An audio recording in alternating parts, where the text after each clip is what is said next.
Let's start the stream. Oh my! Yes. Haha. Let's play this music.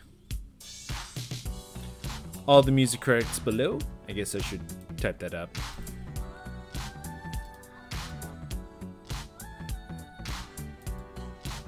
Okay. Properties.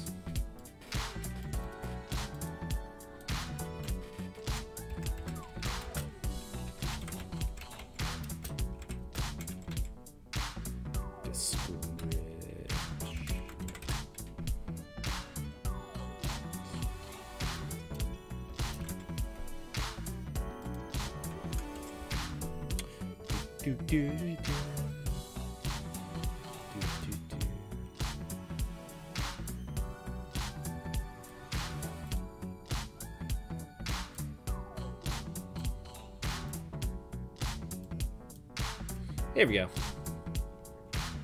Yeah.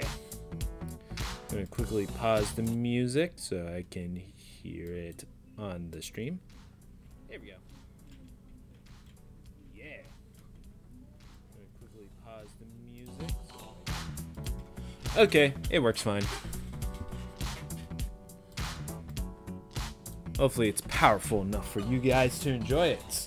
This is just going to be more of a laid-back drawing stream and stuff. Yeah. Just in my sketchbook with my favorite piece of art yet on my side. I found out about these markers are alcohol proof but not waterproof, which is weird. I heard of kind of ink like that before, but you think one would be bad for other than the other. I don't even know what I'm saying anymore. Anyway, just get the drawing. Even though there are people home right now, I figure if we're gonna have background music, it'll be easier to tell. Not tell, but you know, get rid of some of the background noise and stuff. So yeah, hopefully that works. Just gonna do a few warm-ups.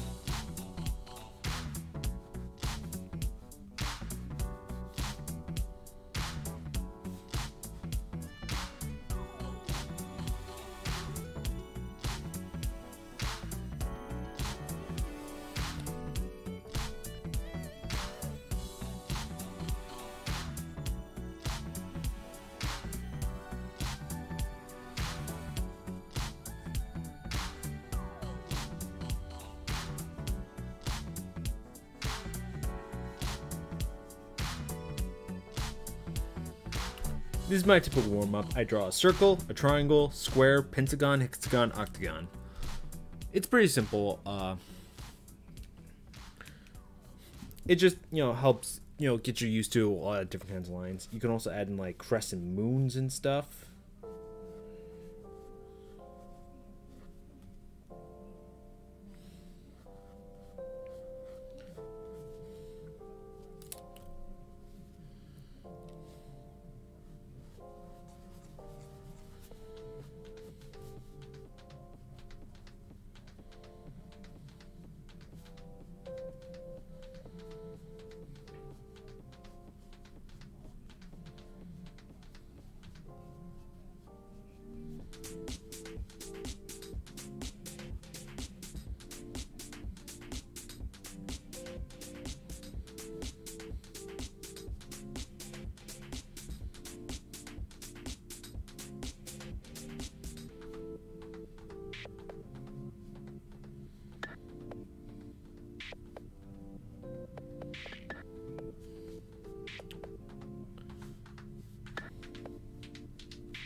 Is it weird that I usually like royalty-free music more than just real music that you will find at like a album store or something like that?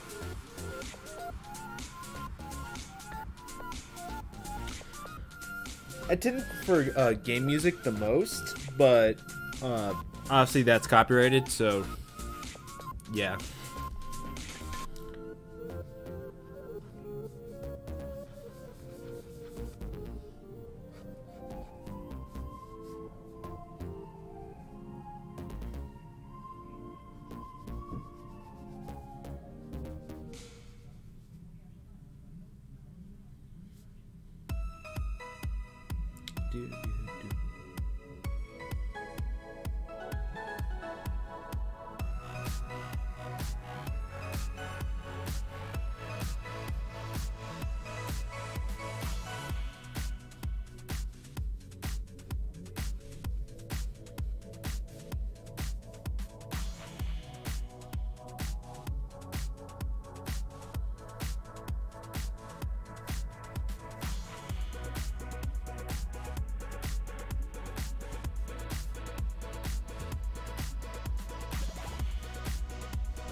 I guess I should zoom in a bit.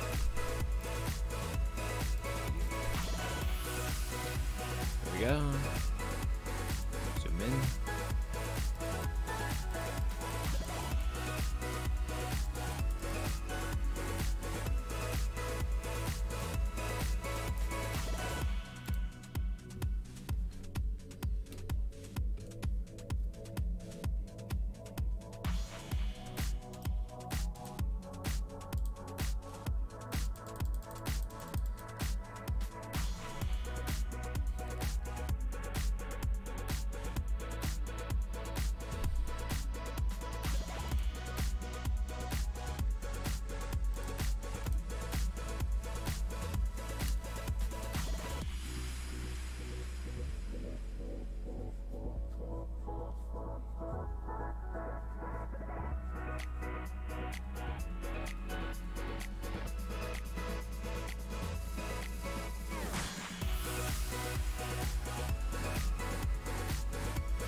move my little bag of goodies over here. Boom. Then I have no room to draw there. Oops. I don't want to cover up my little guy. Let's move him over here then. There we go. I need to get a replacement one of this. The clicker slider thing kind of broke. Oops. Yeah, it's like almost out, so it's not too bad. It's a good eraser though.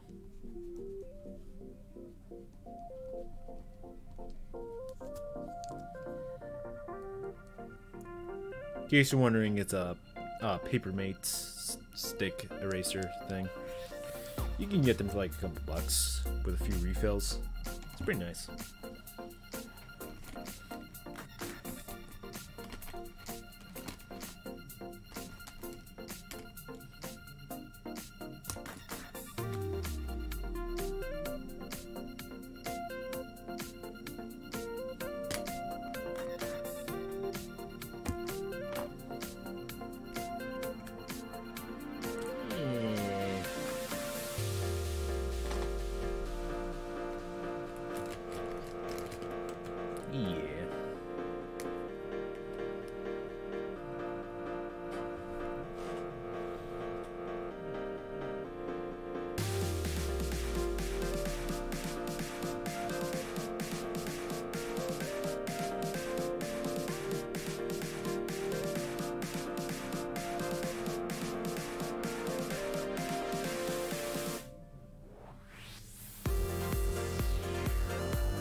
Hey Tyrone, how's it going?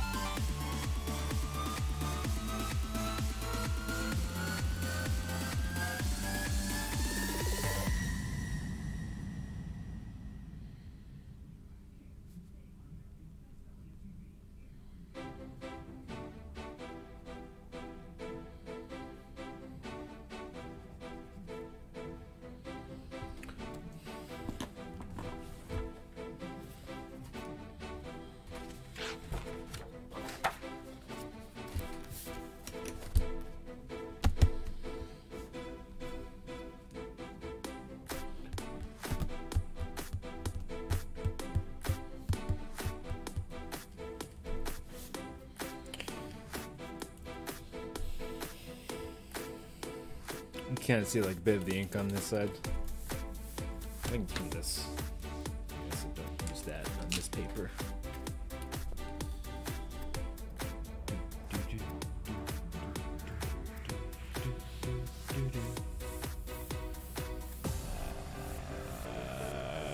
What should I do?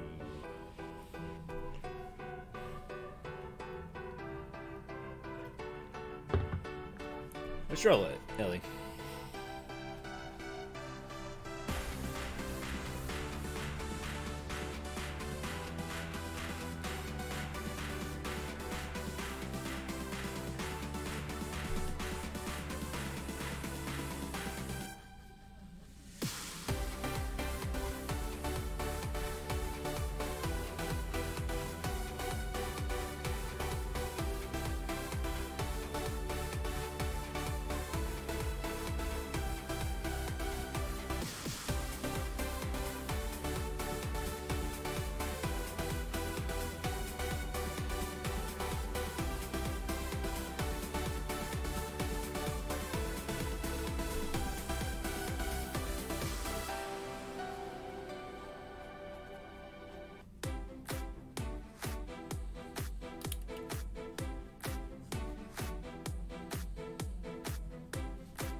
Yeah, tax seasons. I've still yet to do taxes properly. Mainly because I haven't had a job long enough in order to file my own taxes ever. Usually my parents are still the ones who handle it, so. But hey, I usually get a tax return.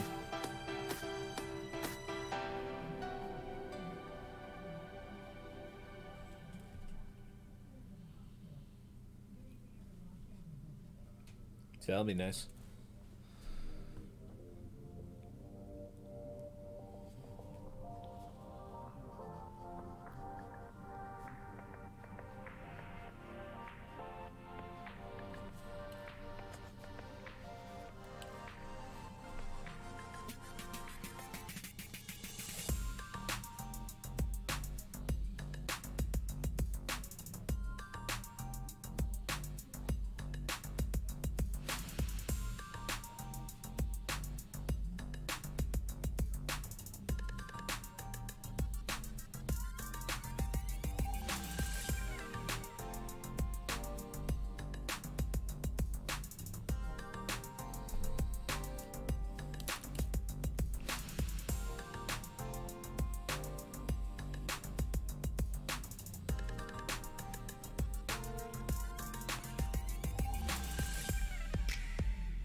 I love the air horns in the song for some reason.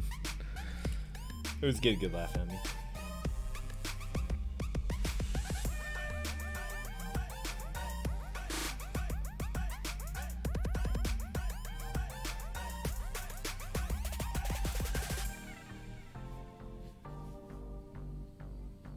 I always forget how to draw her shield.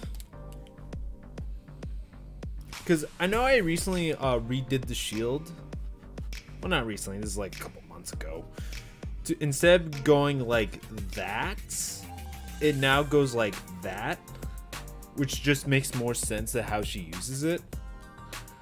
Because she doesn't use it like as a big shield. Unless she slams it into the ground. In which case it kind of like spreads out. Because this is how it looks like.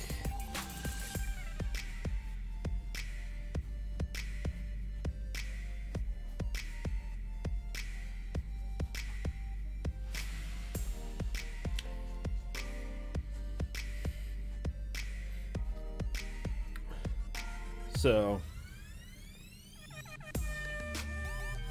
on the opposite side.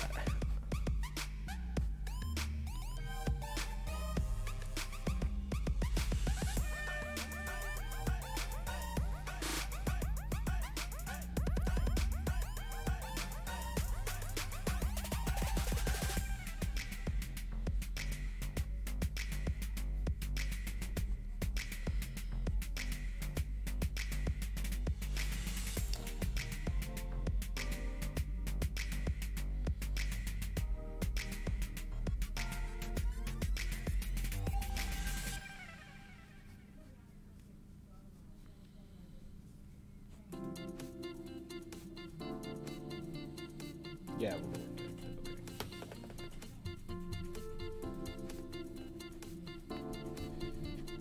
Let's just redo the arm.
I'm bad at drawing hands.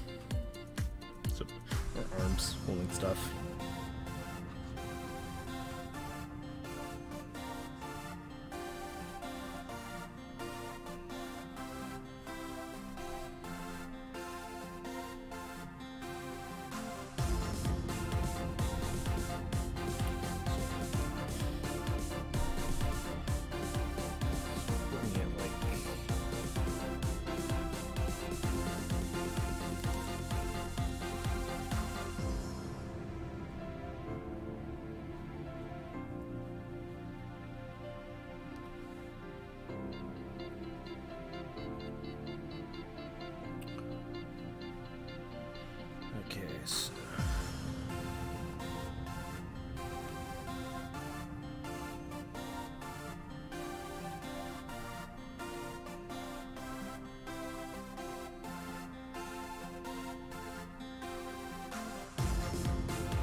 That's good. What are you going to spend it on, or just put it into retirement, like a boring, safe, responsible adult?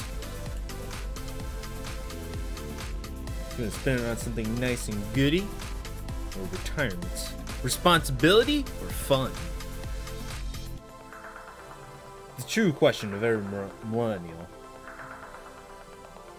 and adult who's in the Middle Ages.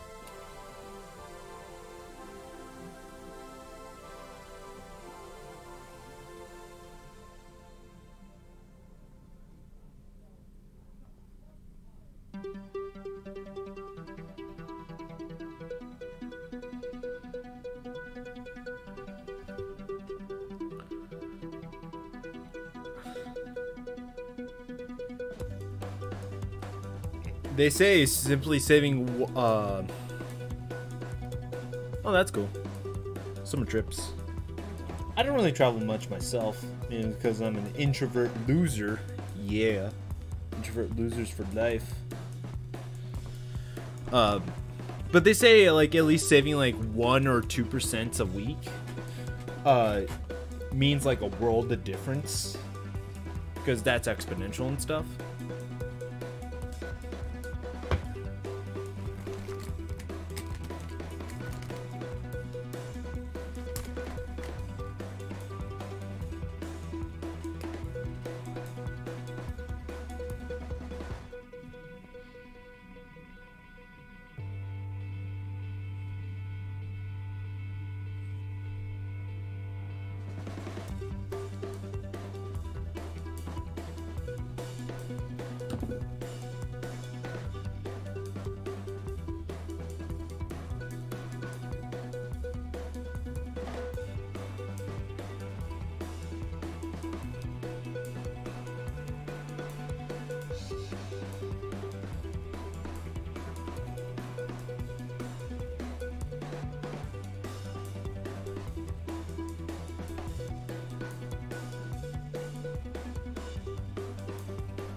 Well, like I said, like 1% is like better than saving nothing. And remember, that's exponential. So like that's like, I don't know, like 20 cents a week or something like that. You could probably find that on the ground. It's like just go outside, see like, you know, 2 dimes and a nickel. There you go. You got your 1% for that week.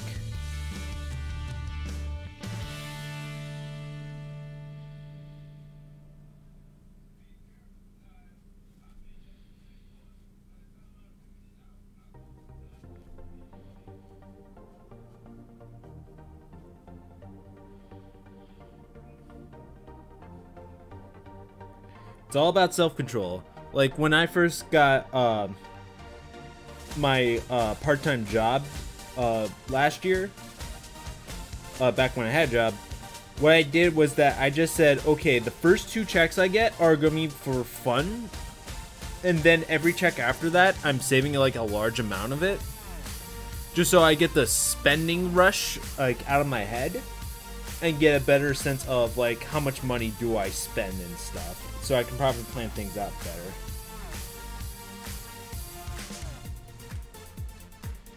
Like for example, I saved about at least $100 every week. Because of that, I still have like $1,500 in the bank still for like stuff.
Oh, cool. You're going to Japan?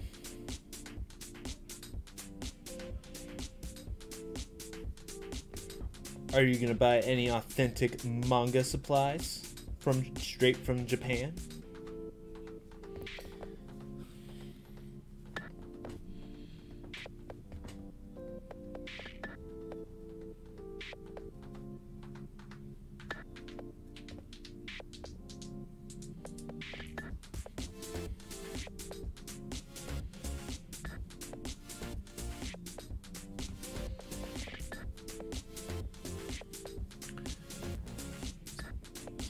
Well, that's cool. I recommend stocking up on paper the most, because a lot of stuff like G pens you can just order online. Stuff like papers are usually a little bit more expensive and usually out of stock. Like Jet Pens never has a liter paper in stock. At least the ones that are like the good one for manga making. That's like gone always.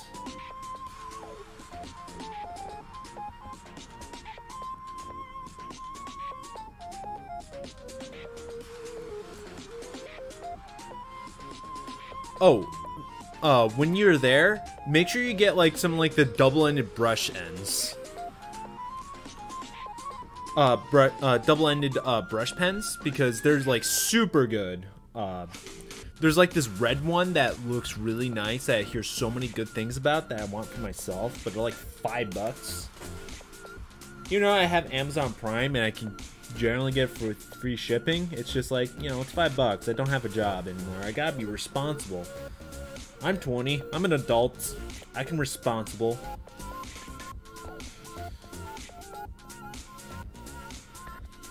Yeah, it's kind of like this Pilot brush pen with two different sides.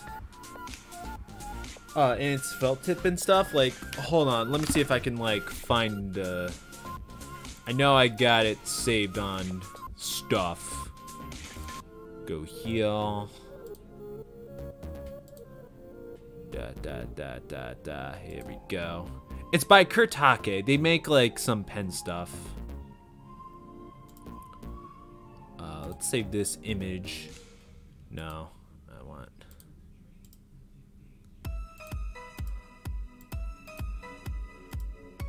Here we go. Same image as PC. Pictures. Save pictures.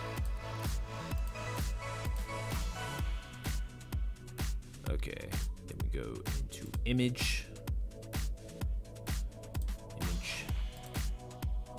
Let's browse because here it is. It's this thing. I've seen so many good things about it, and it's like really nice. It's like ooh, it's like $4 now on Amazon. Ooh. Ooh.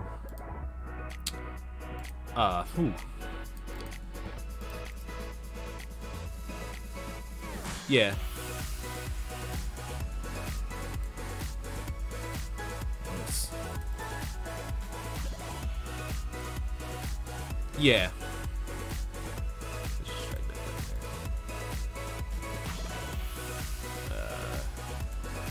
Not my name.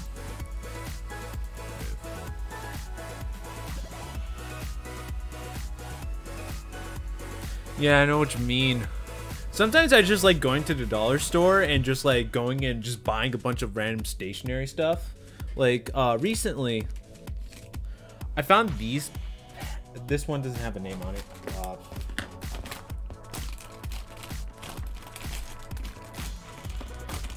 Do I have one here or not? Anyway, it's like, well, you can kind of see like the resemblance of a name. Do I have an Instagram? I think so, but I don't ever use it because I just find it very cumbersome to use. Because I just like using everything on PC and you can't really upload stuff easily on PC. Technically, you could do it for the Windows app, but that's weird. But yeah, I found this like pen. And it's like essentially like a dollar store 0.5 liner. Like the ink's already kind of gray, but it's really neat. So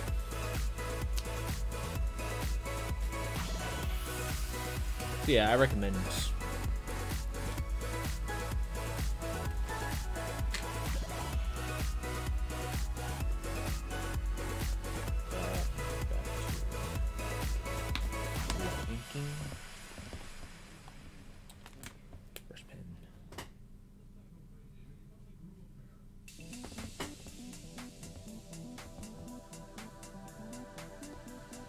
Diaso is legit. What's Diaso?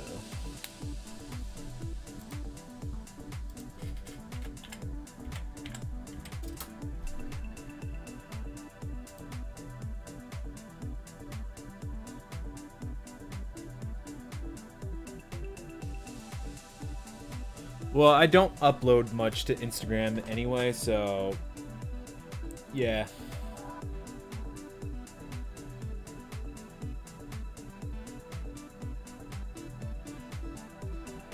Right now I'm using my Sakura Pigma brush. I really like these brushes. It's an airbrush pen. The tip tends to wear out pretty fast. But I just love it.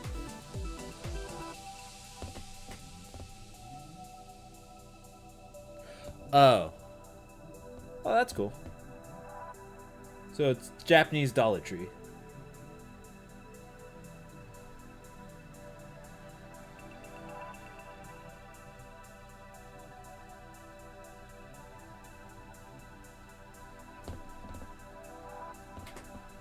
Cool.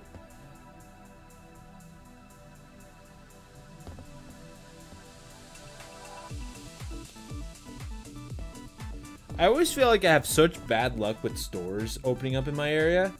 Like, to give you an idea,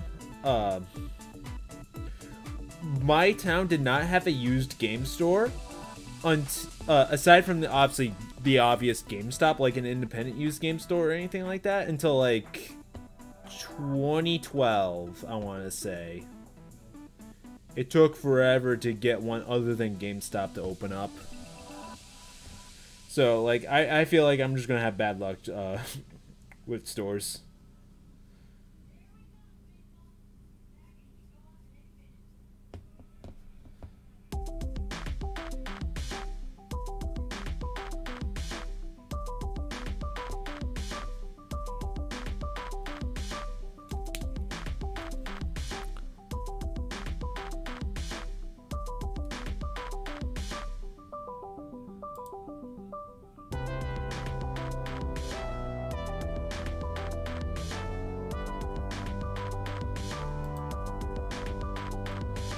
I live in New England area.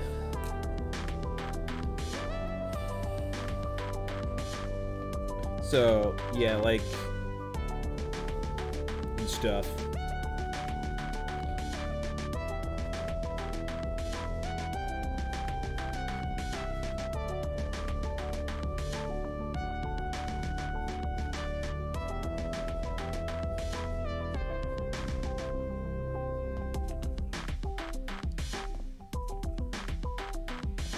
Neat.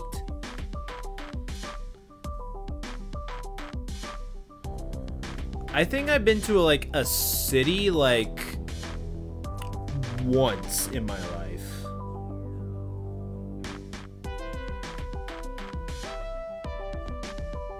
Oh wait, this part of the glove isn't. I screwed up. I'm shedding now. This glove is black. Here.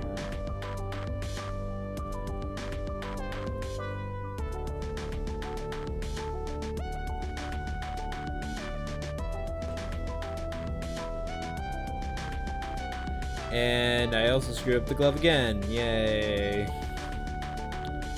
It's supposed to be every other, not every one of these squares. Yeah, I really don't like how that looks. That's supposed to be white, and that's supposed to be white.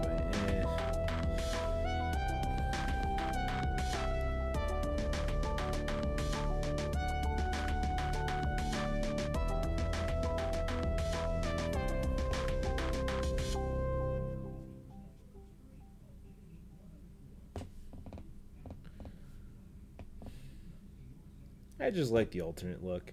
I was really happy with how I designed Ellie's glove, so that's why I'm kind of mad. It's like, you could look so much better.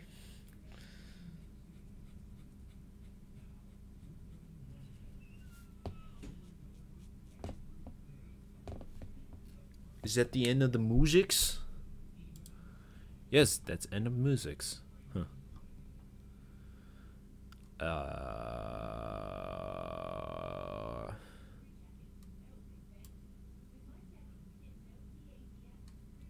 Yeah, it's a design for arrangements pencil case thing. I got it for like on Amazon stuff. Like, I could link you to it directly. Well, yeah.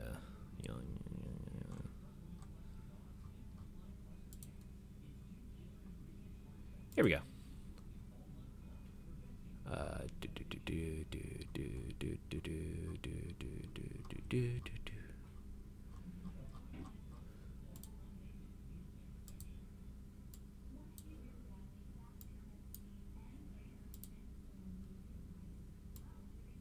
There we go. Boop. Boop. And boop.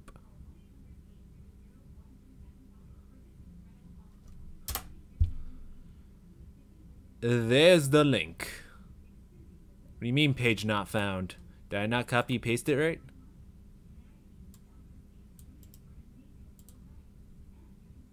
Yeah, I just didn't copy paste it right. Boop, boop. Page not found, what? Yeah, I just link, yeah. Copy. Paste. Boop.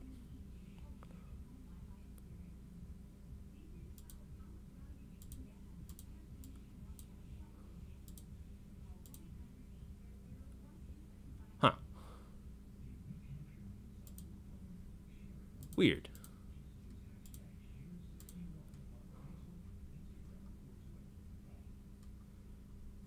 Anyway, it's like $9.50 right now on Amazon. At least to let you know, I also have Amazon Prime, so that can affect the price of it.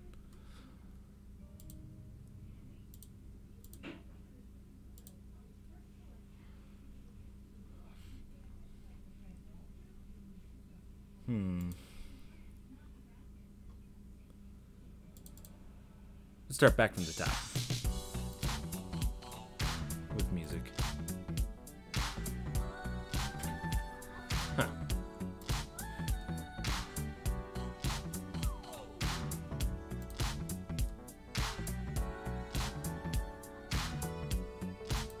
Anyway.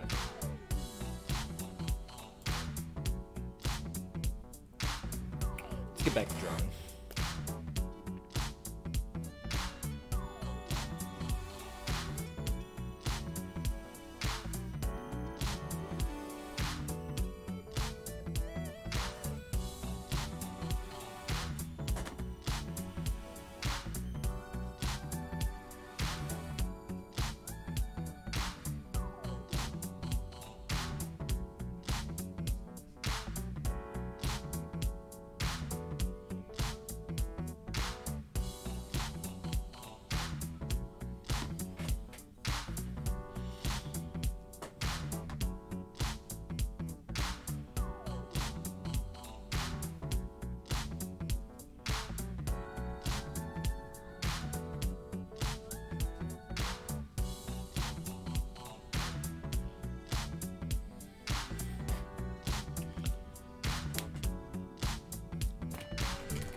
You know, I could use this for...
There you go.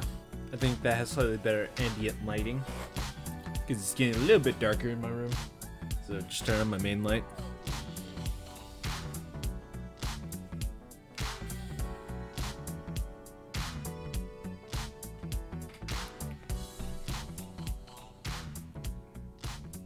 One thing I'm really sad about is that I originally bought this pen as a backup for my other one that's exactly like it. And one thing that's a problem with this is like the ink out of this, excuse me, the ink out of this for some reason doesn't want to come out properly. So it comes out this really scratchy way. Kind of sucks because I really like the small end of this tip. The larger side's just fine. Then yeah, I kept it in my drawer for like, I think like 2 months. So maybe it just like dried out. But again, like this side's like perfectly fine and stuff. It sucks. Anyway.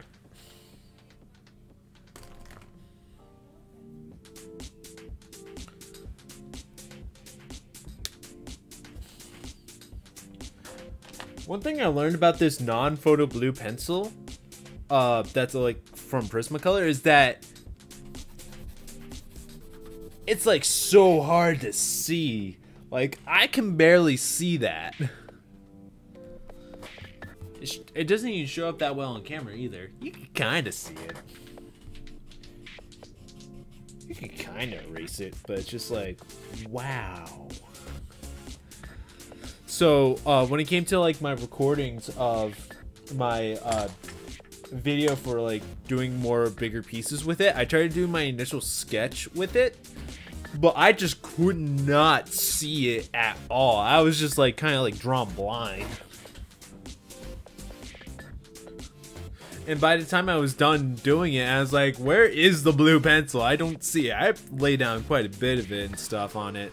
So it's just like, yeah. It should be non-sealable blue, not photo blue.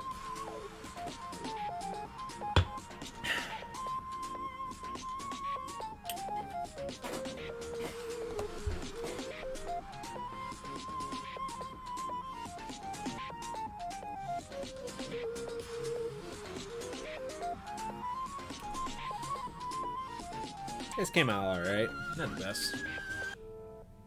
I haven't drawn an alien in a while.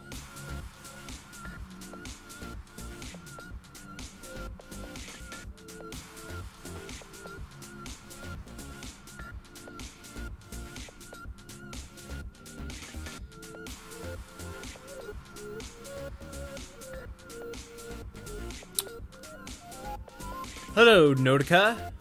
How you doing? I think I'm saying your name right. Is it pronounced Nodoka or Nodoka? Nodoka. Nodoka knows best. I'm bad with pronunciation, I'm sorry.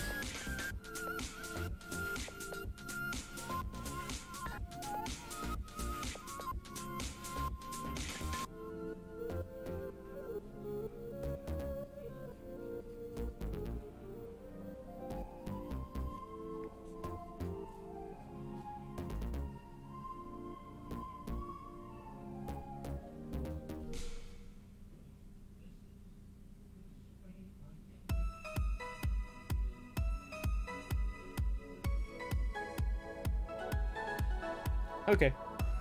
Welcome to the stream. And stuff.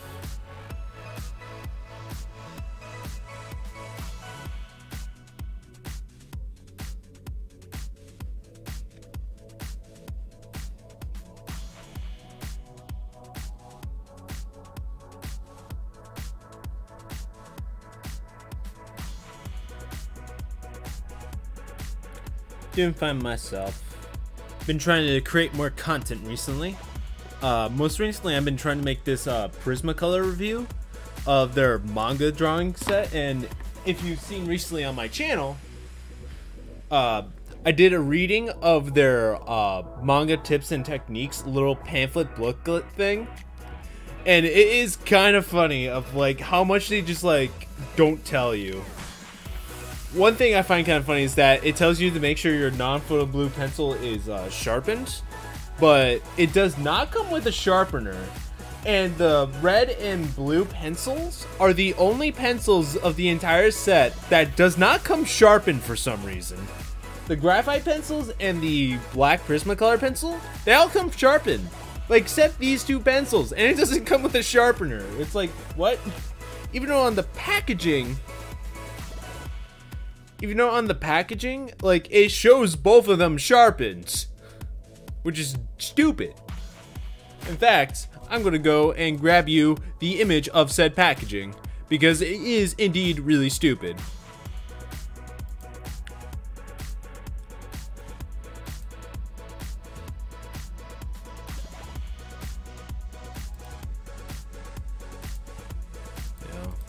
There we go.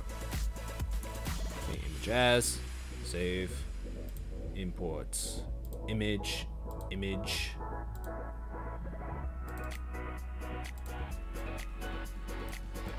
See, it is sharpened in that package right there. But, oh, Shrek the Swamp Monster. But, in the actual, oops, did not mean to grab you.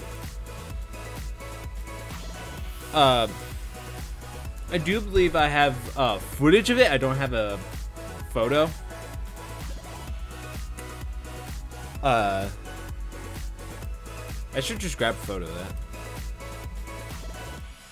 that. Okay, let's video, Adobe. Okay.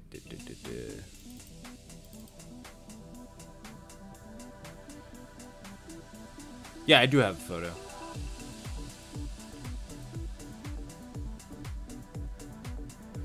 No, I don't have a photo. What I'm talking about. I don't know, but I want to see if they have a volume 2. I am deadly curious. I want to see if they improve or not.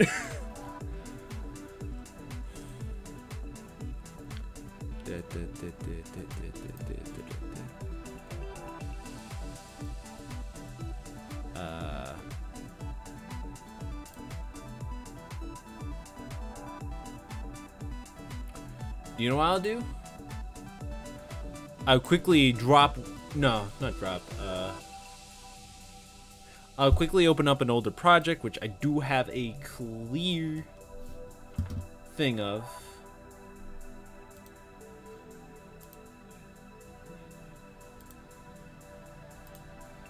I'm probably killing my computer.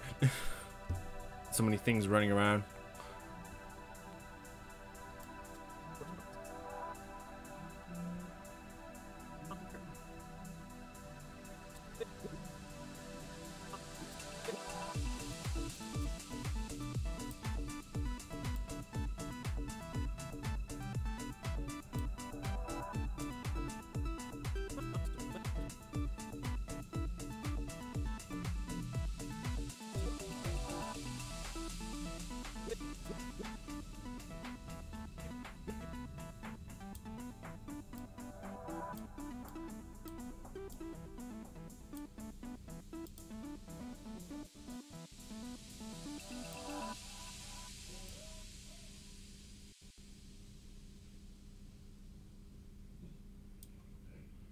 Here we go.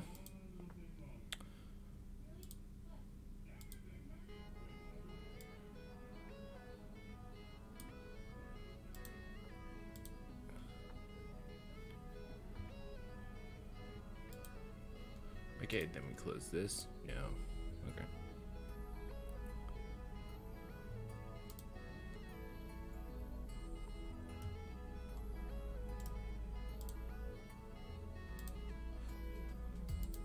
Then we go to add image.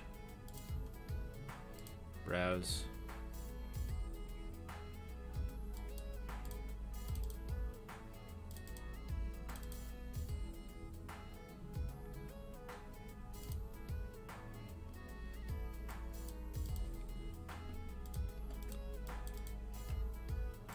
Okay, this would be the first image.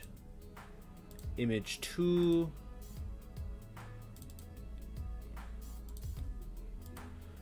Okay, as you can see, there's the erasers that are on top. And you see the rest of the pencils that are sharpened. But at the bottom, where the other pencils are, where you see the other side of the blue and red, they're not sharpened on that side.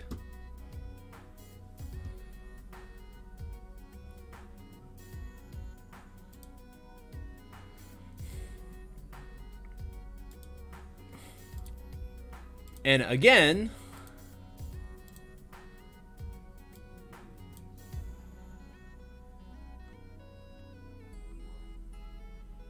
pictures, save pictures.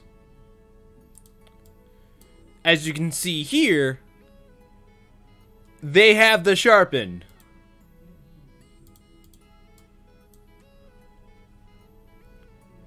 Yeah, and every other promotional image, even on the website, shows them as sharpened. In fact, the other pencils are upside down, which are different from how they are here. They're upside. What is with this packaging? I'm just realizing that that's upside down.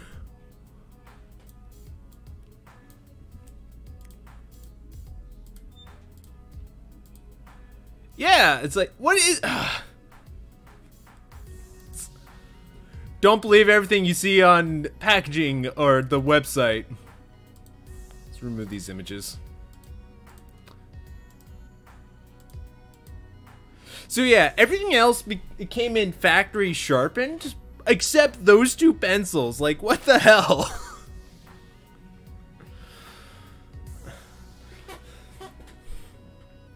And they even tell you, make sure it is sharpened. Like, yeah, it says you'll be working mostly with the non-photo blue color pencil, so make sure it is sharpened and ready to go.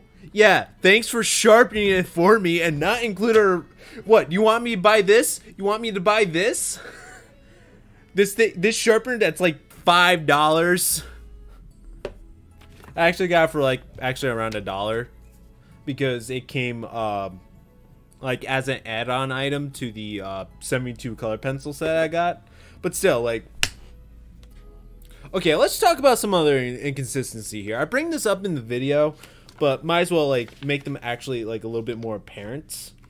So they also tell you to draw the head shape, but one thing I really don't like about it is that they don't tell you how you divide it up. They just give you the image, and they don't tell you the reasonings why they divide it like this. Yes, the eye line is roughly in the center of the head. Yes, they got all that, but they don't tell you. They just call it sections or foundation lines without actually giving you proper like definition for it. And then here they draw the neck and never tell you to draw the neck. And you can read through this unless it's like in the Spanish version of the instructions, in which case they didn't translate it in English, but they never brought up the neck. So they just plopped the neck there and it looks so bad. Look how tiny that is. And they never mention how to draw the eyebrows.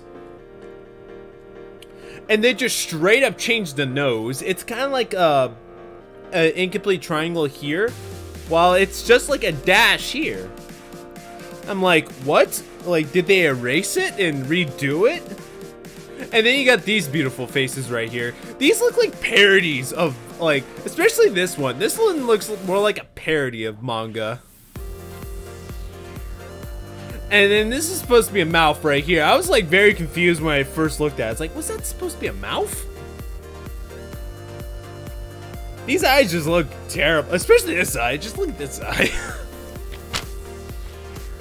And they changed the nose back from the dash back into the triangle again and shifted it off to the side a bit.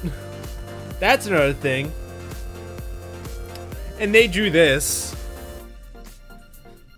That's another example. They don't explain to you, like, it's like, oh, here's another example of the face in manga. It's like, what?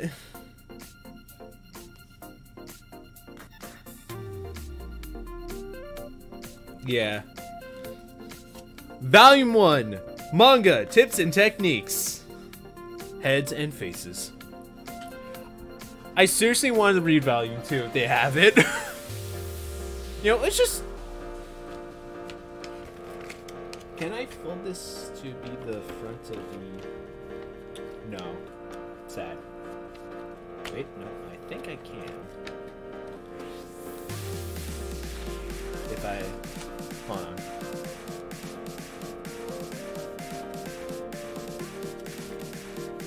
Okay. I'm just gonna keep that right there. Just so it's always on screen. Look at that amazingness. You know what? Let's look it up right now. Prismacolor Manga Volume 2.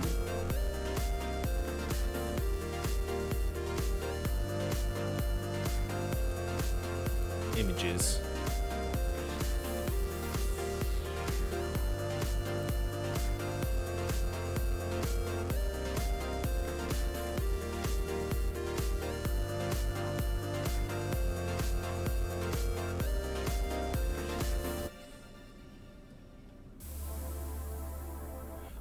From what I can tell, there's no Volume 2. They only ever made the Volume 1. And this was like back in 2012. So this was made several years ago.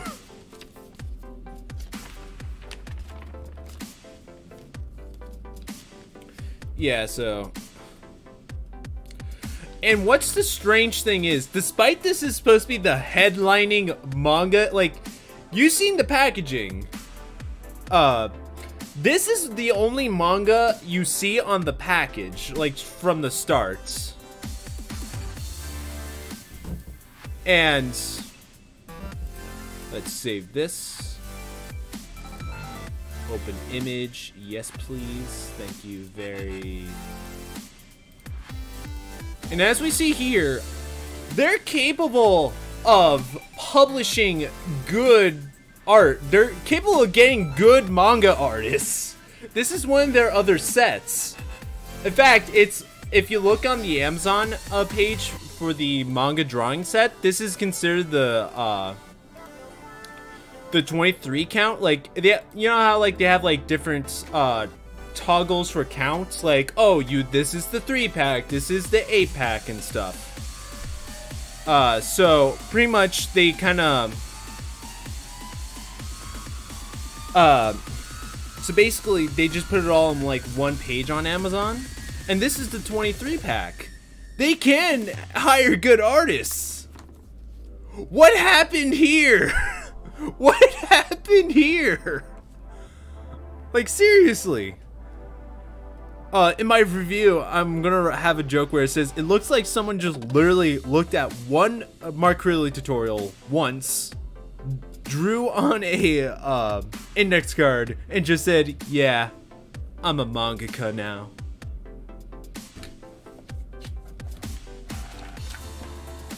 In fact, I drew this image in reaction to this. It's like, what? Anyway, enough trashing about an artist I don't know. But yeah. Again.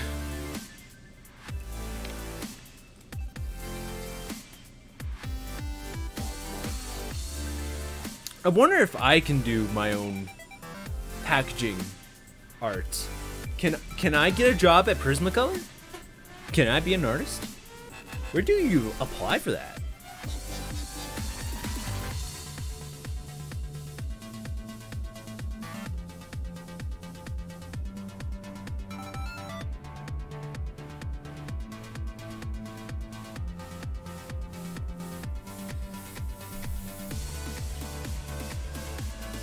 But yeah, it's just like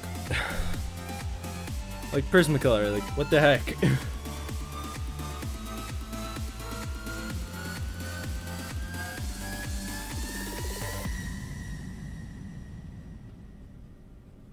I want to meet that artist who drew that. I want to meet the artist who drew this, and I want to see the rest of their work. I want to see if they improved.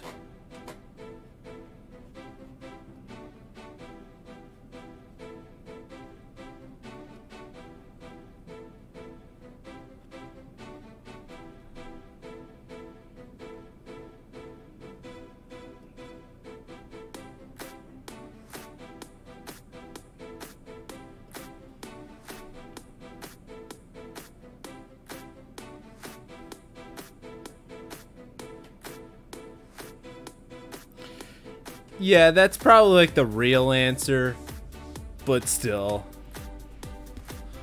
I just still laugh at it. It's just like, what? And like I'm planning to like make like reviewing sets like as like a video series that I want to do. And this is like the first set I'm going to do, and I purely chose it because of this. Because of this, I purely chose it because of this. As my first set that I would review and stuff. But pretty much what I'm gonna do with the review is that I'm already rethinking how I want to go about it. I got the intro. I love my intro so far, but pretty much how I'm gonna go and do it. I talk about the manufacturer. I talk about the art supplies, what they're meant for, what the set is generally meant to do. Since this is just like an essential set and it's just meant to get you started drawing, I'm not gonna like judge it based on like, oh, you can't draw an actual manga page with it, you can't draw a whole series or even a chapter, because it's not meant for that. It's meant just to get you started having fun drawing, and it's clearly more of a hobbyist set. So I decided just to do two major drawings with it, which I already finished both, recording both. I streamed all of the first one and most of the second one. I just recorded the second, the last part of the second one because I just wanted to get it done and I didn't want to wait till I wanted to stream again. Then I'm going to compile all that footage together as a B-roll sort of thing, you know, just random footage I'll play as I talk. And then I talk about like how each supply works, where it can be most applied, how useful it is, how well does the whole set synergize. And yes, I am most certainly going to talk about that stupid shenanigans with the colored pencils. In fact, it was pretty good that I downloaded those images because I'm going to need those. I talk about who this set would best suit for and like how much it costs and how much it's worth it. I paid $9 for this off of Amazon. The regular price is like apparently at $13, which is a bit nutty. But I seen it go as low as $6 on Blick, and as high as $18, if not flat out just $20, which is like, no. And because of that, along with all the rest of my series, I thought about this before I even got this set, is that what I would do is that I'll compile a list of other supplies or very similar supplies just bought separately. I'll compile them and see like, okay, if you're on a budget and still thinking about getting this set, you know, can you get something comparable for the same price? And so far, yes, you can. In fact, I would even dare say this is a bad deal if you get anything more for $10. $9 is probably the most I will be willing to spend for this. Just simply because, like, Like, unless most of the money is going into this, which you can find tutorials online. So what I would end up doing is, like, I would take, like, the medium price of it. So I would say roughly around $14, $15, which tends to be the average price I see, and in store tends to be a little bit more expensive too. So what you do is that I compare, like, it's really hard to find just singular pencils online. So like I would probably end up like splitting up the pricing, like for example, like stuff for like Dixon Ticonderogas. Like this is already part of the compiled pack I kind of built, and you can only buy these in sets, like online from what I see. And those sets are usually like $10 of themselves, but you get like 36 of them. So I would just probably divide it and just say, oh, it's about this much for a pencil. So like a pack would be like about $2-3 essentially. And that's usually what they cost in stores. And I'll even like do like a deluxe and cheapo version of the set, where the cheapo version would like, you'll have like half of what this supplies does. Like for example, there is no variation of the B's or HB pencils of the graphites, and you'll only come with one pen instead of like two pens, which will be like, I'm aiming around for like $10 where I pay for. And then like a deluxe version of the set that's like $25. One thing I want to do with it is try to make sure to keep it as close to the original manufacturer. For stuff like Prismacolor, like part of the deluxe set is like 24 piece of colored pencils and stuff. So that's probably what I end up like labeling as the deluxe set. The video series is more so for other artists who want to be into manga but don't know where to start in terms of supplies, to show that you really don't need specific supplies to start. Because there's like, if you watch the Manben documentary, which is essentially a modern day documentary of current manga artists and authors in Japan, and one of them literally draws with a pair of chopsticks for a panel, which is like, you really don't need much more than that.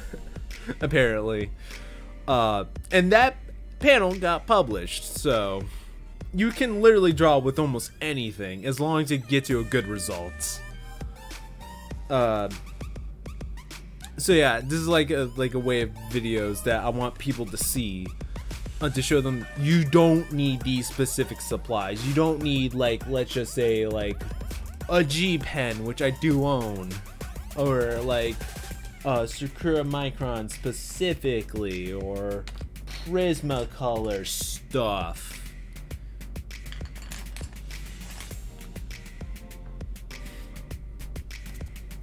Yeah, so it's just to show people that there are other ways. There's other supplies that you can get and still be able to work well with them and stuff. The next set I would like to see, or like to try out next, like I have an entire like lists of this.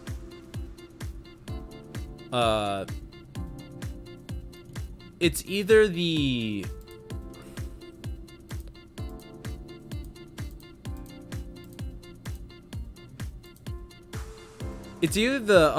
Faber-Castell Crave Studio manga drawing set, which is like $20. But it comes like with this like little minifigure. Or if I can somehow get this, a Deleter Manga Tool DX set, which I haven't seen in availability in so long. But it's like a starter kit from Japan, and it looks really cool. Like, let me just show you this.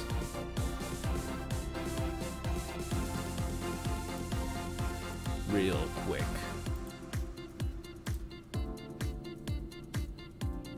Image database. It's like this. It's from Deleter. it has like a lot of deleted products and stuff like that. A manga drawing nib sets and stuff, inks, white ink, black ink, pens from what I can see. I think that's a cutting mat under it for drawing on.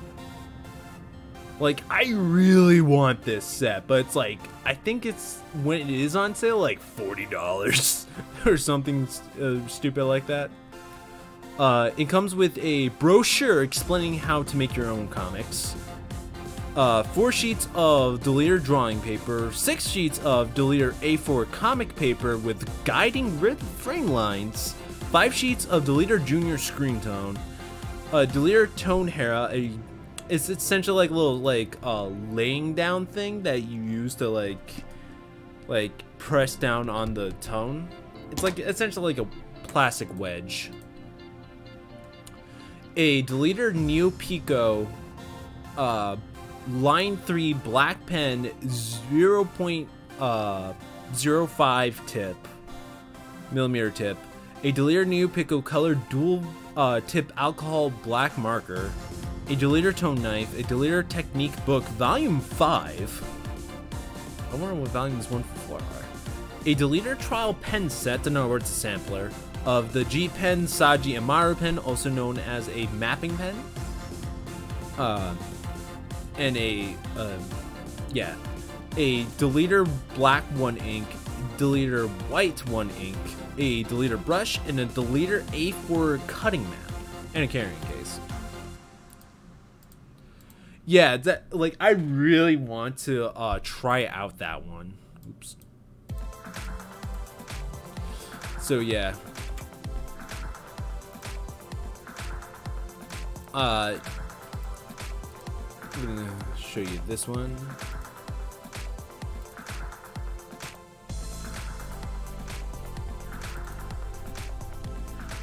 This is the next one I want to try. This is the Faber-Castell one.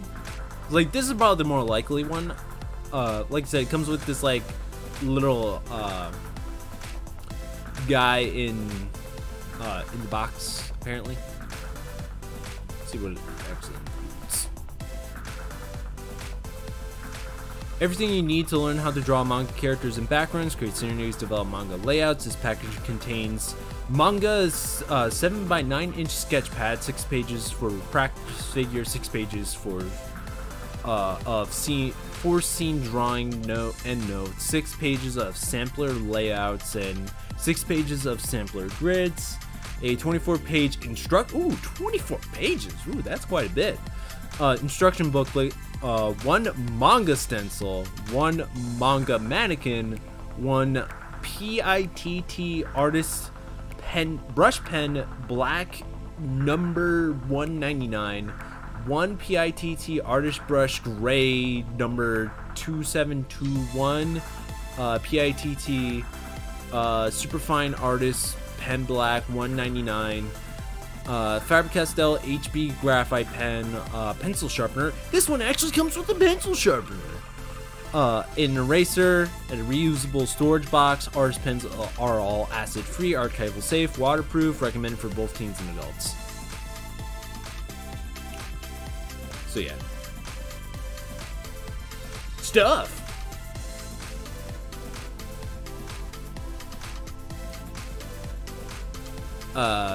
Then I want to do like a mini spin-off series of just like coloring starter sets. And I want to count how many skin tone starter sets that are geared towards manga that don't have dark skin tones, which is a scary amount of them that don't come with dark skin tones, which is like, ooh, pretty racist there, manga drawing sets. What are you trying to say? So yeah, like, yeah, Prismacolor has a few one of those.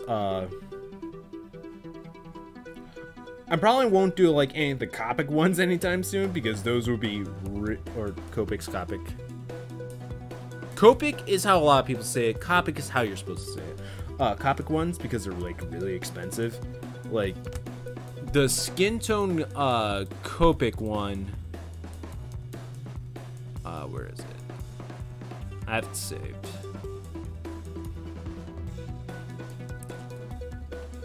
Is $60 for 9 markers.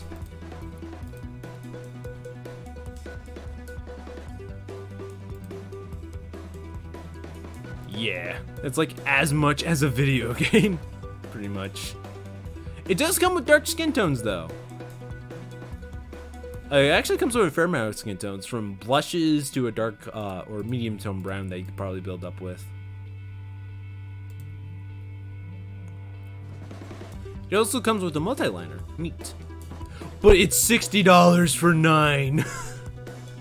Like, you get what you pay for with Copics, but dang. You can get like a set of 40 Ohuhu markers for like 40 or 20, depending if you have like an Amazon Prime thing. Like, that is just downright silly.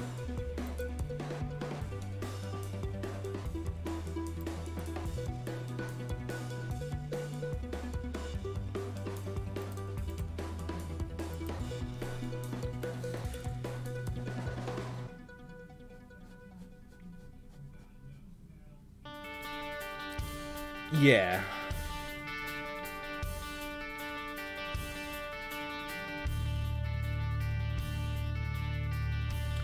With those, I especially want to like do a lot of comparisons and stuff with similar mediums. Like, I won't like compare markers to watercolor that much, because obviously watercolors, yes, indeed cheaper, but you do get different looks with each one.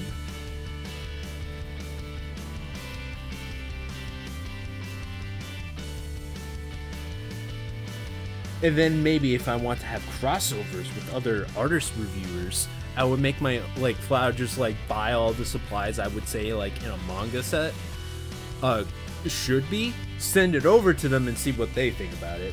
See if, like, if I actually know anything when it comes to sets.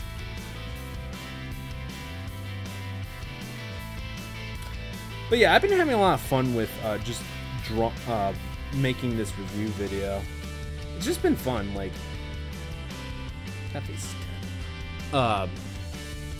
One thing I've been really lacking lately when it comes to drawing is just simply enjoying the process. Because I haven't really finished much when it comes to drawing. No manga stories, no chapters even. Like, I got close to finishing a one-shot once. But that's it. But that was years ago. But it's just... I'm really self-critical. It sucks.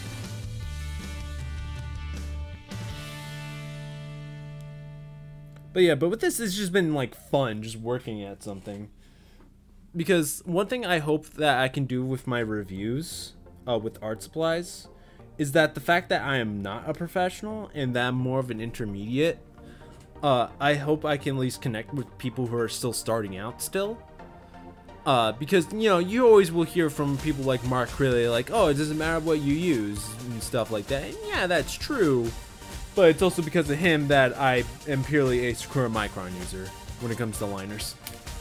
So, yeah, that's the thing.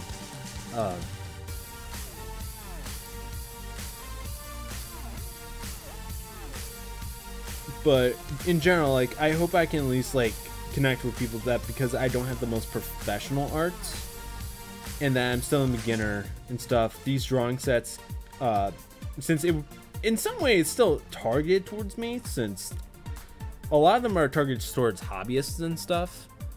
So they would, and since I haven't created anything professionally, I'm still striving to become a professional. Until where it becomes my main source of income, I refuse to call myself a professional, like, at all.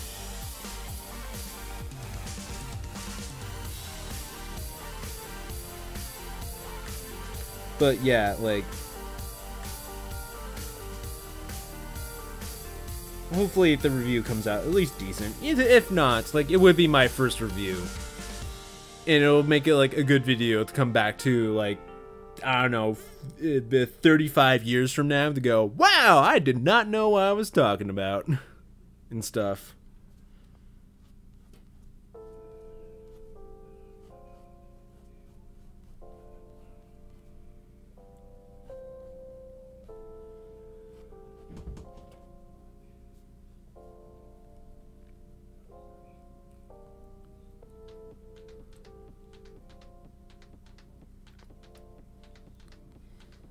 So here's a tip with the neck.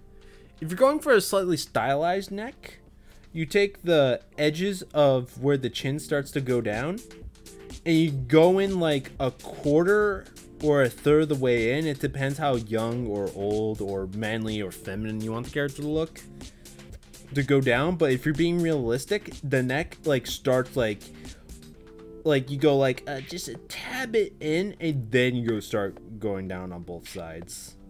Human necks are surprisingly thick, even on ladies. Like, necks are surprisingly thick, but that doesn't look good stylized, because well, it depends on your opinion. It depends also how you style things. But when it comes to manga, things tend to be a little bit more exaggerated, so obviously necks tend to be a lot thinner. So yeah, so that's my mini tutorial on how to draw a neck and stuff.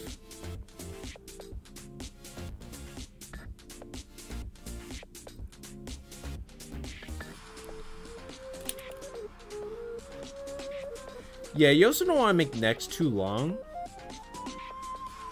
Like, for that, like, I just pretty much, like, just felt them out.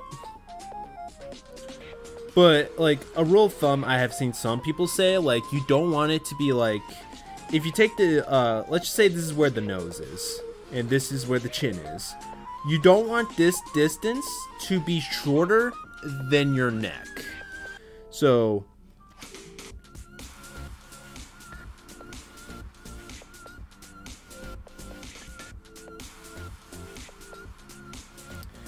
the neck would be about this long if that's the case. You don't want that distance to be shorter than this distance, typically.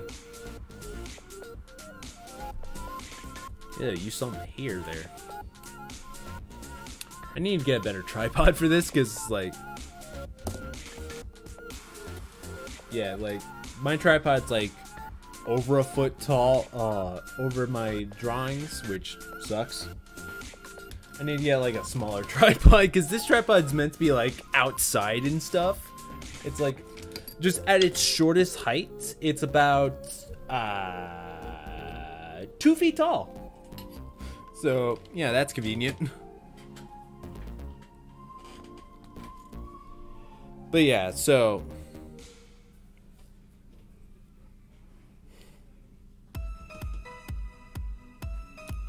this is the nose, this is the chin, this is the neck. Generally, the neck's height. Let's go from this. There we go. So the neck's height should not be that much longer than the distance between the bottom of your nose to your neck. That's like one thing I've seen people say and stuff. I guess you can kind of apply this to here as well.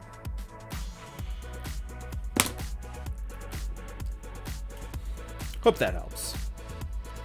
Generally, how I proportion out the head is that from the top of the head to the chin, that's the middle of your eyes. From the middle of your eyes to the chin, that's your nose.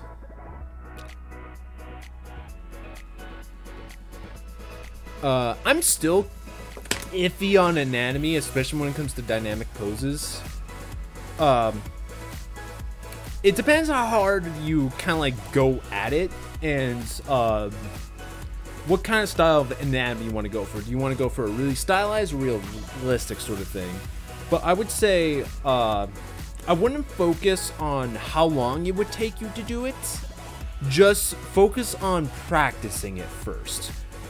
Because everyone improves differently, different ways. For example, I'm really bad at backgrounds, but there's people who have been drawing as long as I have who are amazing at backgrounds, but they might not be as good as characters as I am.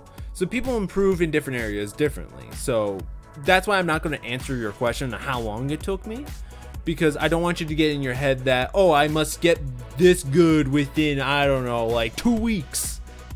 But what I would recommend is trying to break down bodies into their shapes and sizes. Like I said, like top of the head to bottom chin, eyes. From middle of the eyes to the chin, nose. From the nose to the chin, mouth. And there you go, you got the basic proportions of all of them. Ears are roughly around eyes. Of course, it depends. This is like assuming it's a straight on pose. I'd recommend like just first off, whenever learning how to draw anything, especially when it comes to manga, just do it.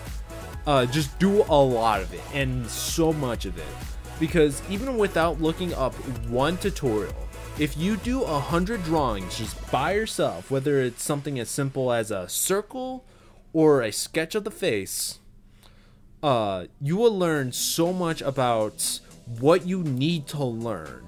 Because just simply knowing that you have to get better or you're not there is only half the battle when it comes to figuring out what you need to practice. Because if you don't know where you're currently at, you can't look up the proper practices, you can't figure out what you need to do. So you need to draw the stuff that you're bad at first to figure out how bad are you and what you're bad at specifically. Then you can tackle those problems in a much more logical pace.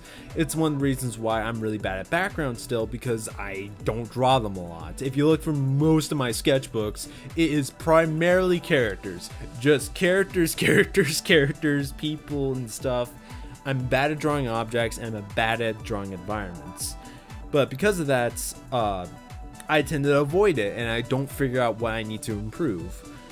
I know I have a good sense of spatial awareness, mainly because of my time with games, and it's just generally what I'm good at thinking about and stuff like that. So I'm able to tell when my anatomy is off, I'm able to tell when my perspective is off, but I'm not practicing it enough to figure out how to fix it. Knowing it's bad is one thing, but knowing what specifically is bad is an entirely other thing, and you'll be absolutely golden if you can figure that out. You're not going to fix it in a day, you're not going to fix it in a week, at least consistently. Just go at it, have fun, because you're doing it. If you do this like whether or not you do this as a hobby or a profession, you need to at least be satisfied with it. You need to like it. Because if you do it as a hobby, you're doing it as a hobby. It's a pastime. You're doing it just for fun. You're not doing it as a job. You're literally spending your fun time on drawing. So of course, have fun with it. You should even care even less about the exact quality of your art. But even if you're a professional or wanting to be a professional, you still need to enjoy it because it's a creative endeavor. It's gonna drain you hard. And it's some of the hardest work that is out there, and it's also just incredibly somewhat risky. Though I would say nowadays it's probably more risky to try to go for a typical office job considering the job market. But it's still a lot of work. And you have to enjoy that work. If not, you're just going to have a miserable time or burn out very easily. And that's one thing I've been experiencing a lot, is just burnout. Even though I'm not making a manga, I'm not making an actual serialized story, I'm not published, I'm not anything, I'm not even posting stuff that much. But yet I'm still burnt out because I'm just hitting my head against the wall expecting something to happen without allowing myself to enjoy it.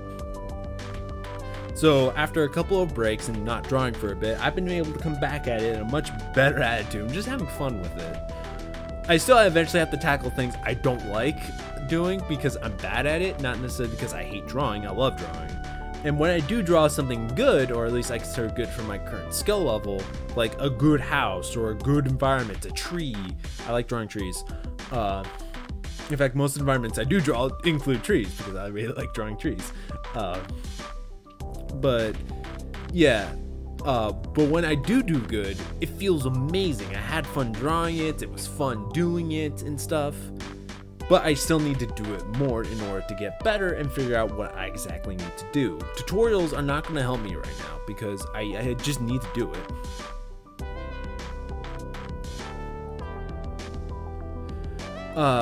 If you want to just get back in drawing, just believe it or not, this has helped me more often than not. Take your pencil and just scribble.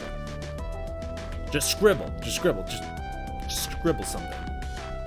Doesn't have to be anything. It could be a literal just massive scribbles. If you're able to do that massive scribbles, it'll be way easier to just get back to drawing again.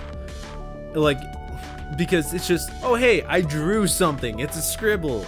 And then you want to, okay, now I'm gonna draw a face. Let me draw a face. Boom, boom, boom. Happy face, neck, shoulders. Let's make this guy really buff. Super buff with abs of justice. Look at those swole arms. Swole hand. There you go. I went from a scribble to drawing a swole guy with a really thin, tiny neck. Like, this is what Manga Volume 1 Tips and Techniques has taught me. Draw the neck as thin as possible. But let's get that muscle right there. Yeah, look at that muscle. That collarbone. Yeah. Yeah, look at that. Yeah, look at this guy. He's nice and swole.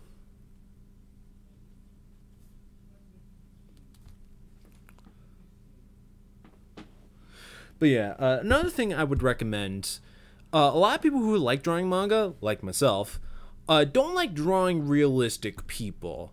And that can really hurt when it comes to trying to learn anatomy, especially if you want to, like, you know, do it in a way that makes sense. So what I would recommend is gesture drawing, because gestures are so vague and stuff that you can literally apply like almost any style to it. Heck, you could do like a stylized gesture of, let's say, a ballerina. And this would be like a gesture drawing. And this would be considered a literal gesture drawing right here. But since it's so vague, you can go back at it and add in your manga details. I can't believe I just said manga details. I've been reading that volume thing one too many times. So with gesture drawing, you can still look at real people and still get the general sense of your anatomy, while still also not having to draw actual realistic art styles. So that was kind of like a cheat I discovered, in a way. So I can still stick it to those snobs who say, you need to learn to draw realistically before you draw stylistically. And I'm like, no, I can still learn realistic elements without needing to draw realistically. Boom! And it's with figure drawing, something that you taught me. Way to use your enemy as a weapon against you. Ha ha! So yeah, this is my little ballerina girl. Because ballerinas are apparently really popular when it comes to like figure drawing. Mainly because it really shows off the curves and stuff of like the female body. And it's really fast, it's really quick, you can do stuff, it's still stylistic, you don't have to draw realistic people, and you can still learn anatomy. Yeah! Though I would occasionally recommend looking up how like muscles look, as long as you're not a bit squeamish. As long as you're not squeamish, I would actually recommend looking up how muscles actually look. Even if you don't use them as reference, just getting a general idea what it looks like would make your muscle structure really well. Looks a lot better and stuff, especially with like, I would especially recommend for stuff like how the neck connects to the body, a bit of the pecs, and the joints. Like anywhere where there's joints, I would recommend looking up the muscles there, as it would really help you out. So like shoulders, neck, especially the elbow and the hand. That can really help you out a lot. Pectoral muscles, like that's such engraved in our heads that it's literally just two squares. Abs are just abs. There's the reason why they're just kind of joked as six-pack. And you really don't need to draw all the muscle detail, just as long as you get the general idea. And stuff.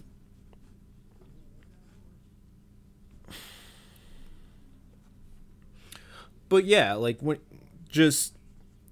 gotta at least look at real life. You don't need to like always just go based on what manga is.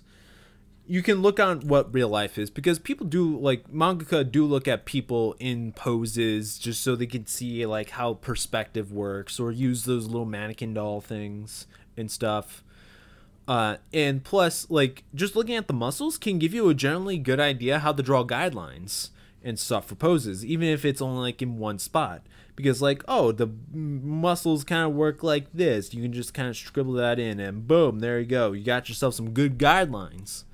That's what they also teach you the skeleton in art classes and stuff. Because that also acts as good guidelines because that's what the muscle lays on and stuff. Or you could just draw the muscle masses themselves and just use practice and reference. Remember, it's a lot of practice. They say that to become a professional in any skill, you need 10,000 hours. I know I'm kind of answering your question before about anatomy, but in terms of just practice, just assume that you won't be decently skilled until 10,000 hours in. I probably would say, like, I'm around 7,000, not even 7,000, probably more like 5,000, because I've been going at it since I was like, I want to say since I was 12.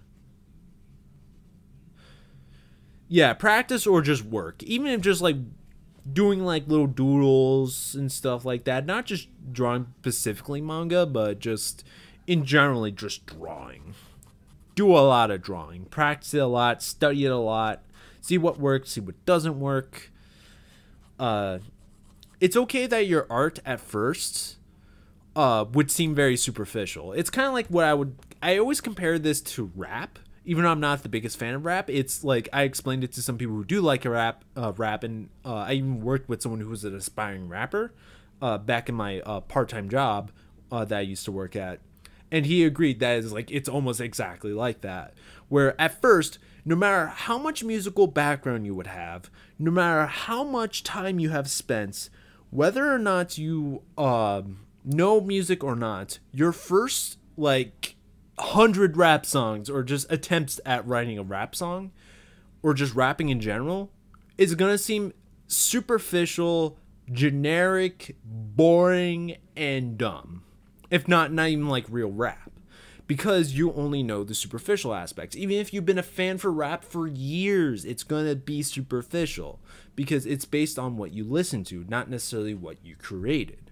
And because of that, you're not used to creating things, and thus everything becomes superficial and generic. Same thing with manga. It doesn't matter if you love it. It doesn't matter if you never heard of it yesterday until now. It doesn't matter if you've been drawing for years. It doesn't matter if you're a master. Like, if you look at Mark Crilly, one of the most popular manga tutorial drawers, or just most famous manga people on YouTube, if you even look at his earliest tutorials, his manga drawings are like superficial. And even comparing Mickey Falls to Brody's Ghost, Brody's Ghost is definitely much more, I guess for lack of a better word, I hate using this when it comes to Crilly. I love the guy. Like, Mickey Falls looks a bit superficial, while Brody's Ghost looks a little bit more authentic in comparison and stuff like that. So when it comes to just, you know, things like even like Mark Crilly, who has a very long art background, the guy's like, I think like 50. Okay, maybe not 50. I think he's like in his 40s. No, wait, is he 50? How old is Mark Crilly? Hold on a second. Mark Crilly.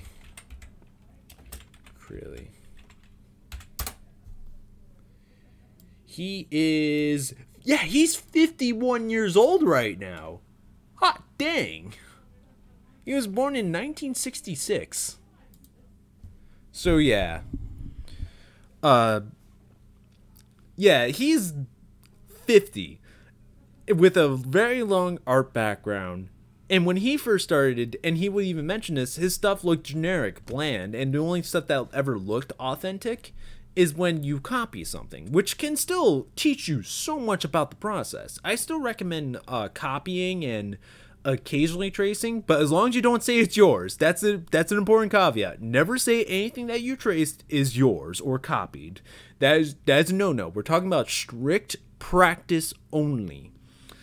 For strictly practices purposes, tracing and copying teaches you so much about how that author or artist, whatever, the mangaka, I'm just going to say, or whoever drew that try to go for, especially if you're trying to think about how they did it from scratch to finished, and like, you know, drawing where you think guidelines would work or how did they figure this out, kind of breaking it down would teach you so much about the process. It won't make you perfect right off the bat, excuse me, but it will most certainly teach you a lot about how it works. And same thing with, again, going back to the rap example. Like, it's, you know, try to do cover songs. Try to, you know, see how this person does things. How does the flow work? Or wherever the rapping terms may be. I'm not a rapper. I'm not too much into the scene. But, you know, it's just like, you know, just practice. Practice a lot and see what other people do and try to do your own thing at the same time. It's always nice to have inspirations, but you also want to make sure that you're not just like a complete rip-off artist. You want to be an artist, not a rip-off artist and stuff. Okay, let's get this music going again.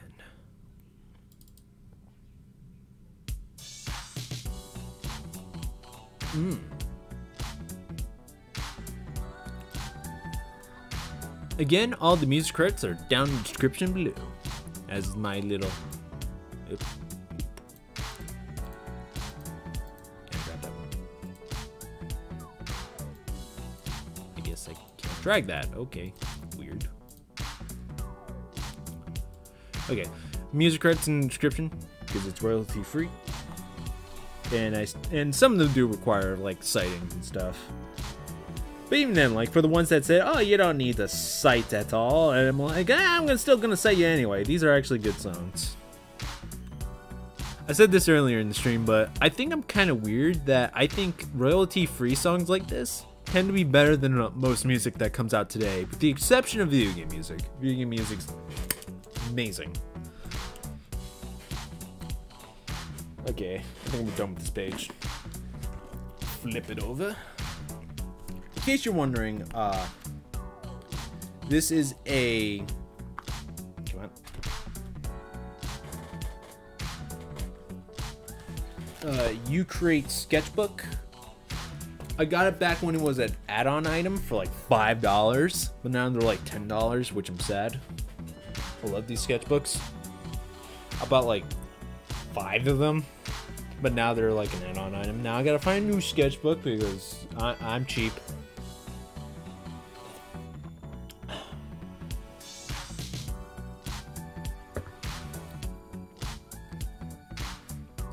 Remember to always do hand stretches. My fingers bend apparently unnaturally very far. Like, this doesn't even hurt. Like, apparently people can't even push their fingers this far back. This is just me just with my muscles. And this does not hurt like at all. Like, I'm not sure I should be worried or what, but yeah. You want your stretches to be nice and slow. Like, this one really helps me out. Like, hold on a sec. I think my cat wants to come in, so just enjoy the beats. Well, my cat wants to come into the house. He claws on my window screen whenever he wants to come in.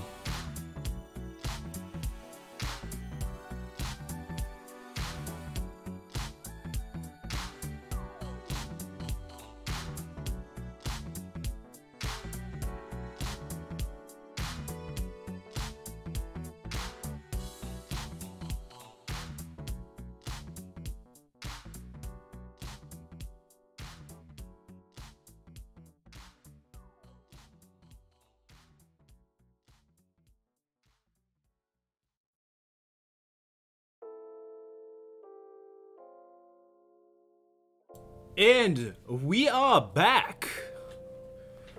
And can you see that? No.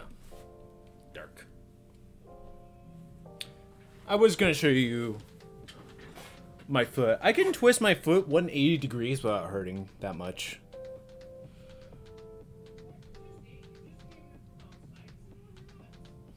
Okay. So yeah, hand stretches. Going like that. Going gently like that. Then like that. Then doing this.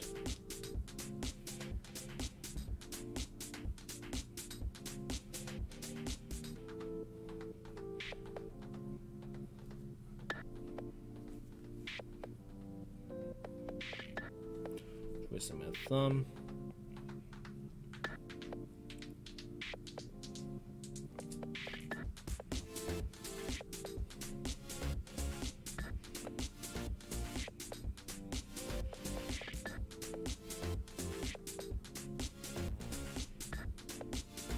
Neat fact, the popping noises that come from your hands is carbon bubbles that form in between your joints. What is definitely known is that cracking your hands doesn't cause arthritis, but repeatedly trying to force the popping noise to happen, or the crackling noise to happen constantly, can lead to muscle damage tissue if you do it, if you try to force it too much.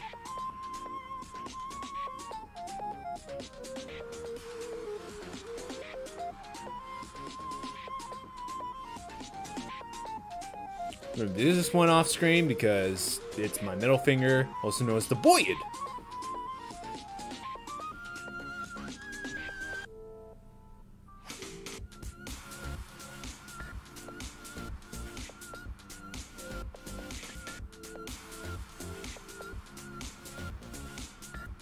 Ah, you cannot see it if I do it like this.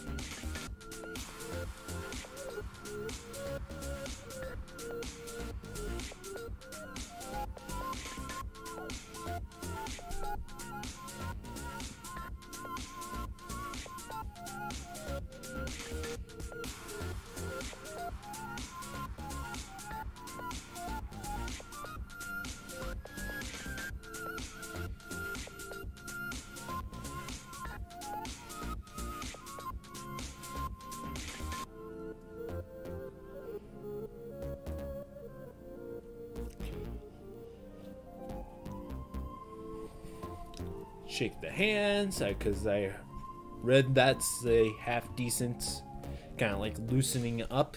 It's not really a stretch, it's just more like a loose up sort of thing.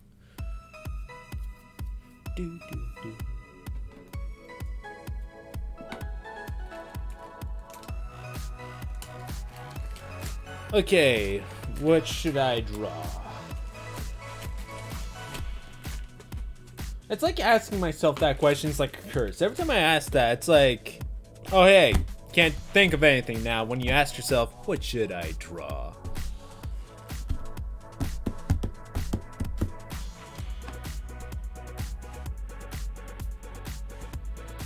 I have this like dollar store 1-inch brush that I use to like swipe off eraser dust and stuff. Also, in case you're wondering, this is not a normal part of my desk. As you can see here, it says clayboard. This is just like a clayboard thingy that I had that I just turned upside down because it was really dirty and just put blue tack at the top 2 corners so it stays in place and stuff. And that's what I used to draw on because my regular desk is starting to wear out now because I had it for a couple of years. How long has I had this desk? I think for about 5 to 6 years now. Like, I know I got it like soon as I entered high school and stuff.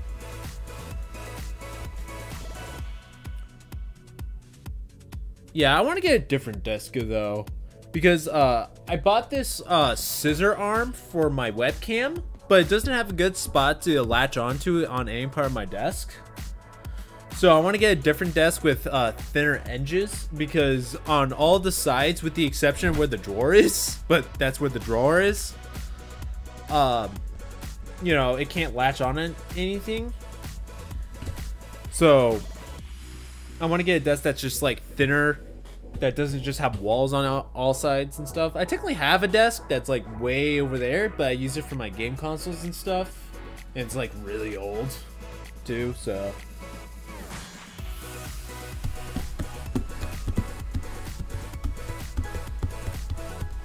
Jamming out to the music.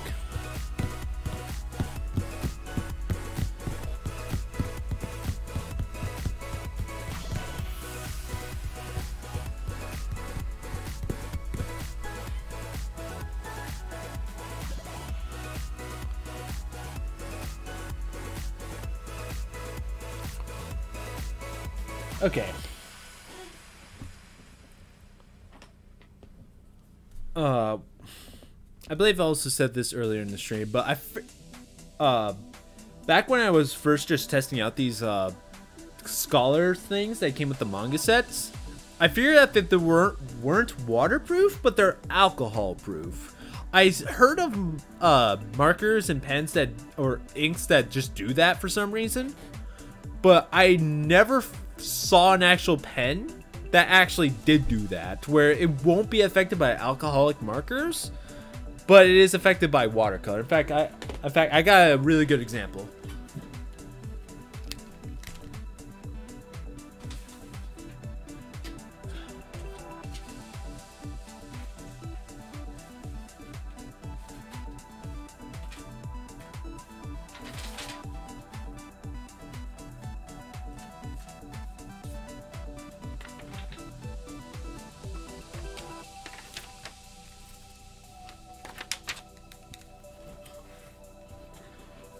Here's an example of on just copy paper.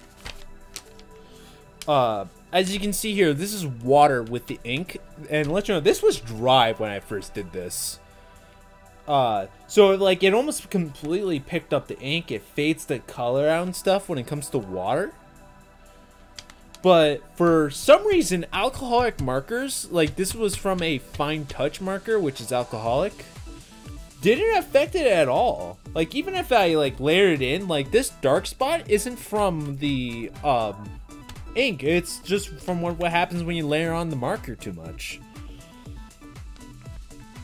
and stuff. So yeah, like here's like another example of like that just almost cleanly like just took it off on the index card. It was insane. So yeah, that's the thing.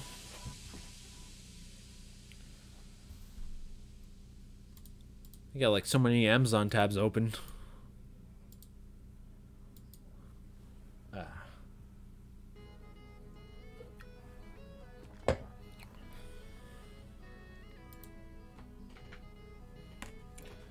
Yeah, it's weird. I'm not sure if this is archival or not, though. I hope it's archival. I would like it to be archival and stuff. Okay. One thing I'm really bad about is actually using a ruler. Because for some reason, I'm really bad about keeping the ruler steady when I make straight lines and stuff. Like usually this happens. Or that happens when I'm using like a ruler. I'm really bad about that. I feel really dumb about certain things. And one of those things is reading. In case you don't know, I am indeed autistic, so reading comes really hard for me. You won't believe how many takes it took me to do this for that video I uploaded today. It was stupid, but another thing is, like, for some reason, like, my hand-eye coordination is very weird at points. Like, sometimes it can be really good. Other times, it's like with like a ruler. It's just like, why? Sucks. I also have this like other ruler that I just love. It's like it's an artist loft see-through ruler. It has like these like special lines and grids and stuff, so you get to like see your exact inch. Like this like line right here, the ones with the little dashes through it, is a from this point to that point is an inch. So you like, oh, I want a line directly an inch above this, but perfectly parallel with it. You just lined it up with this one, and boom. And I believe it's a half an inch the other way around. So if I don't actually line it up properly, and boom, there you go. Full. Well, is it a half inch? Yeah, half inch. So half inch, full inch, and stuff.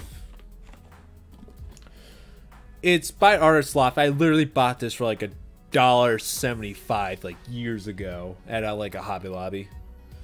There's like more professional rulers of this. They probably don't have the issue that this has, where like one side kind of gets worn out a bit.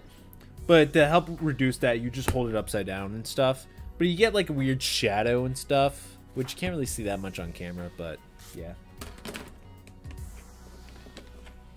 But it has like a metal bit. This doesn't. This is apparently shatter resistant. And you start here. Or start here. Because I can't count. No, I can count.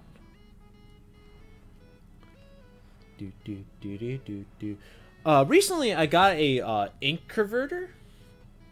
Or like a fountain pen converter. For my Pilot's fountain nib. But the speedball ink that I used for it, I think is a bit too thick, so it doesn't come out consistently. Sometimes it does and stuff like that, and sometimes it doesn't. Which may be a bit sad, because I really like this ink. Probably what I end up doing is probably watering it down just like a tiny bit. But I kind of need like a water droplet thing. Or maybe like do like a little bit of water I put in, then a little bit of the speedball and just like shake it. But yeah, I really like this pen otherwise. Now this is just becoming like a second pencil case video. Oh no. I also have this like electric eraser.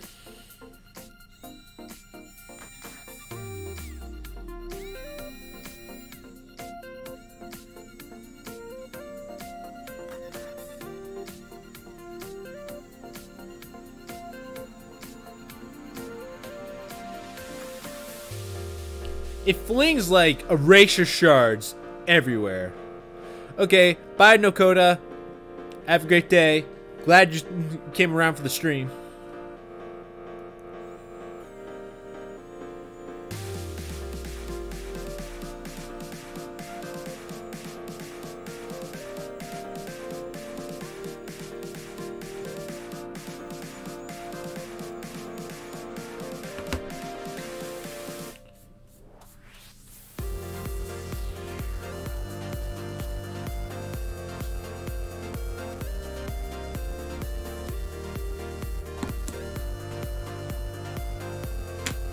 Oh yeah, should I mention that this eraser right here is ass? It's just terrible. Like, it is terrible. This is just straight up trash. Okay, it's not the worst eraser in the world. But it just sometimes doesn't erase things completely, and it like, oh, like look at that. You can't really see it on camera, but there's a smudge. For this channel, Frankie DF Kun, this is just my personal channel. It's the channel that I have the most fun with. It's the channel that, that I enjoy other YouTubers with. It has all my subscriptions and stuff. But when it comes to, anything particular on this channel, I guess it's like my gaming, shitpost channel, I guess is the best way to put it. And the To Be Frank channel, that I started is gonna be where my reviews are gonna go. It's where the professionally edited content, the streams that I want to have like a very particular purpose to, for drawing and stuff. Maybe like a few tutorials on that one. But for this channel specifically, no, I don't have like any real goals aside from just being generally entertaining to others and enjoying myself and stuff. This music's a bit loud.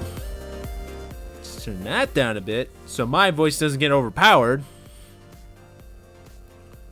Not sure if this is in sync. Yeah.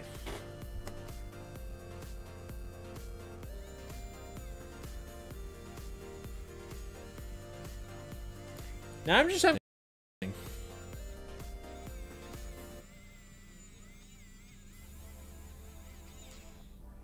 Ooh, this is starting to smudge. What?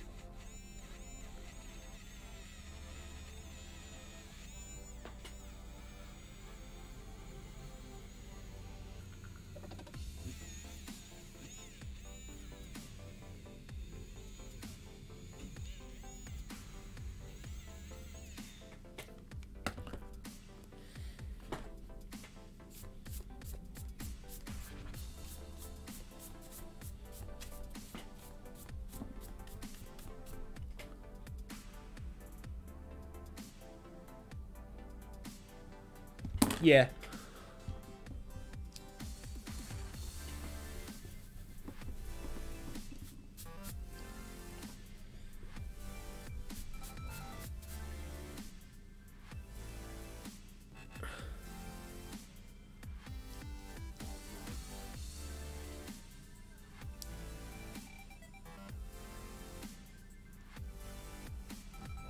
Oh, okay. So you have like 3 channels and stuff.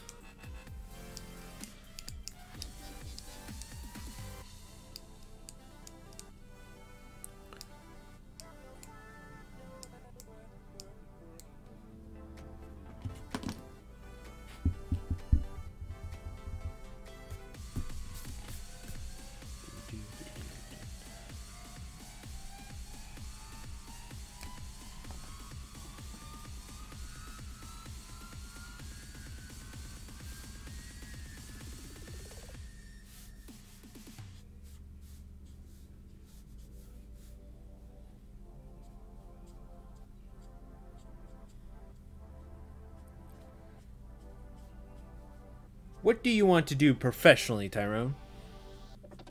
You want to make manga? You want to be an animator? What do you want to do? A YouTuber?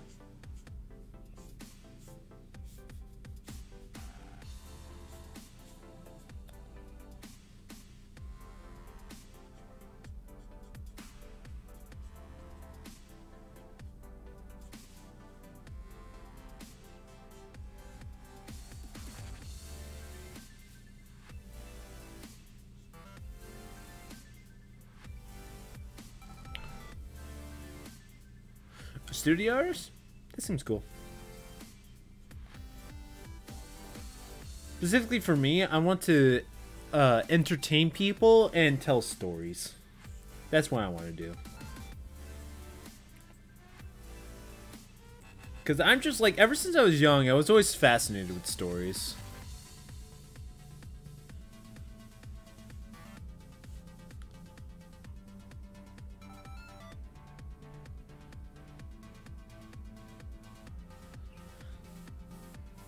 Cool. Big dreams you got. I wonder how hard it truly is to get into Pixar. Maybe you can get your foot in the door as a janitor. That's just like constantly like pitching like story ideas to the various artists.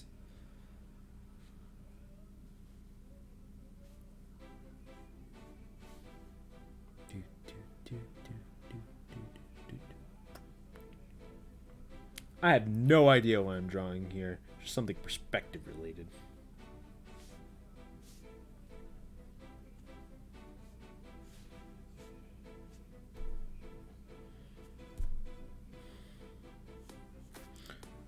This is like a part-time job. I wouldn't mind being a janitor because I like assuming that I know that I'll be cleaning willingly. I could probably enjoy a job as a janitor, just like as a part-time job. Not forever, just, you know, something to earn money with. Because I actually enjoy cleaning somewhat. Internship? Yeah. That's usually like the thing for a lot of the bigger studios or more popular studios. Because if I remember correctly, like for stuff like Marvel and DC when it comes to comics, they don't even like look at fan mail anymore when it comes to like submissions for art and stuff, just simply because it's just so many damn people who tries to get in, so thus they have to only do it for internship just to be able to like reasonably manage it. It's like 20 minutes away from where I live, and they have the paid internship programs like in the summer for art students. Well, that's cool. Are you an art student? That's the true question.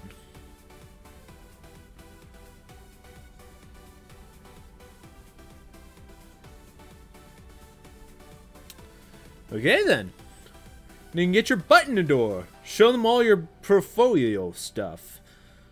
Show them that you're worth having. And then you'll be fetching coffee for the next year.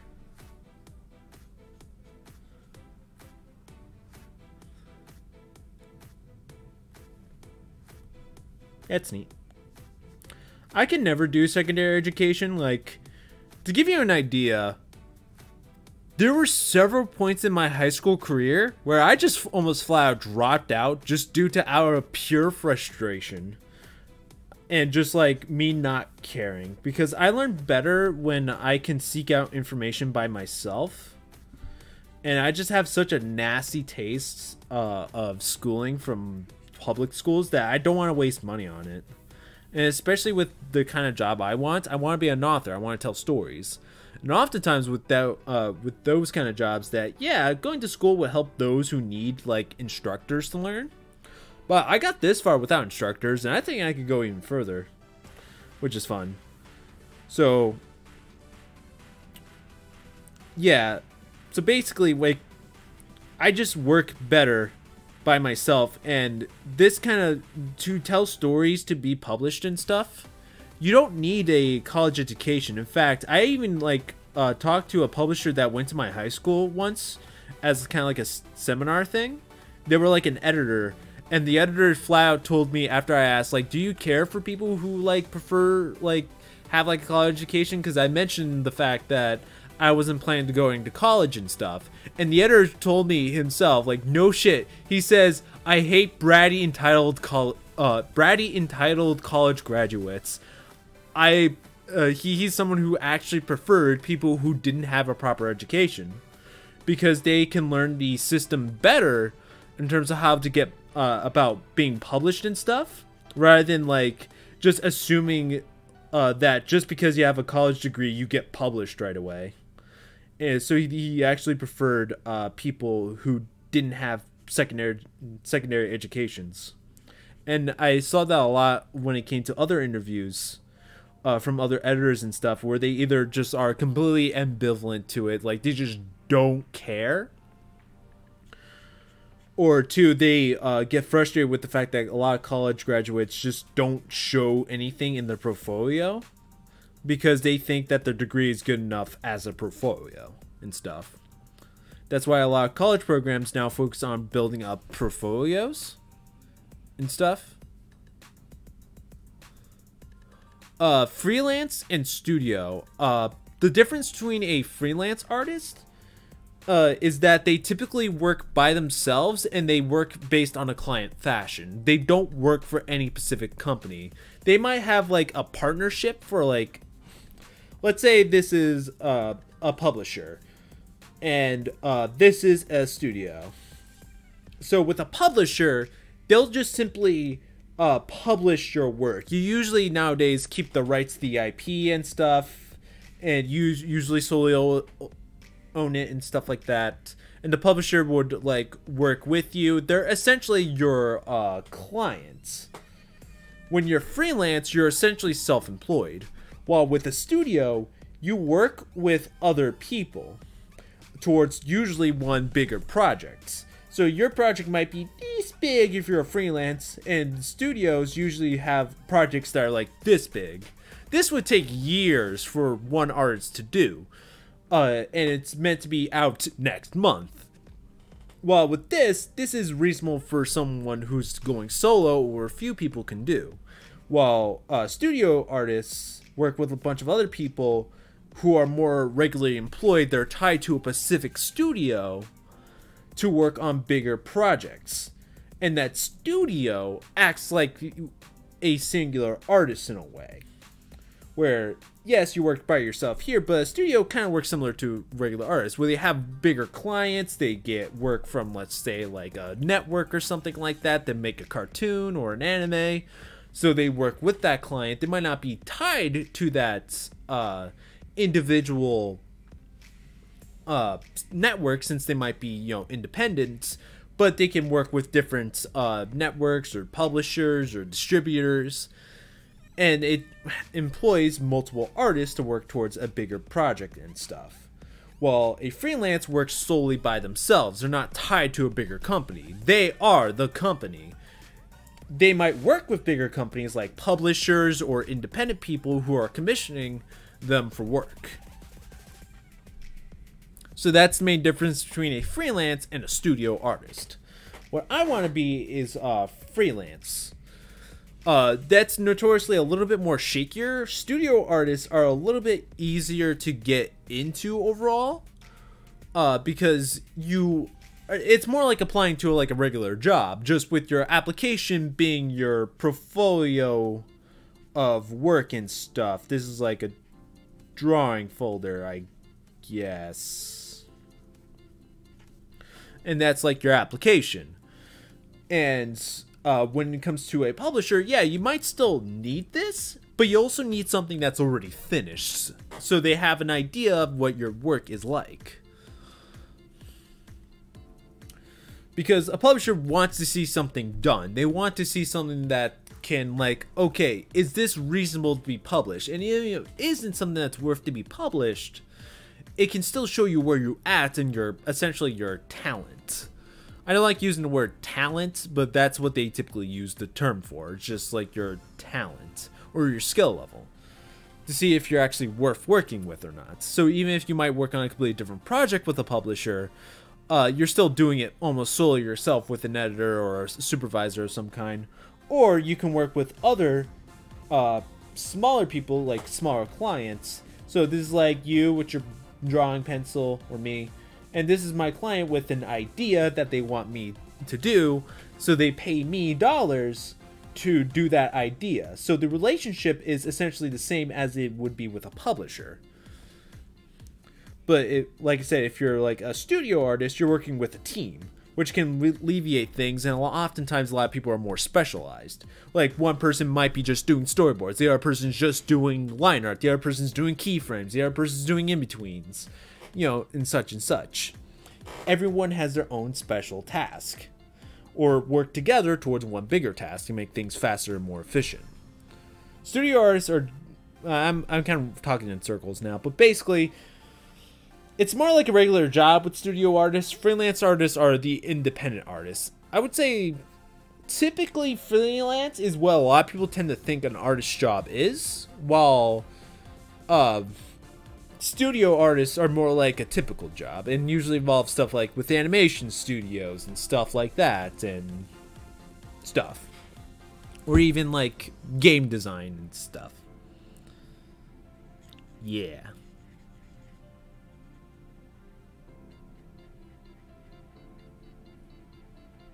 I hope that helps. That's just my understanding of it, by the way.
Yeah, authors would be considered freelance, like a freelance author and stuff like that. Well, you can technically still be an author and not be freelance, like, you know, if you work for a Pacific company.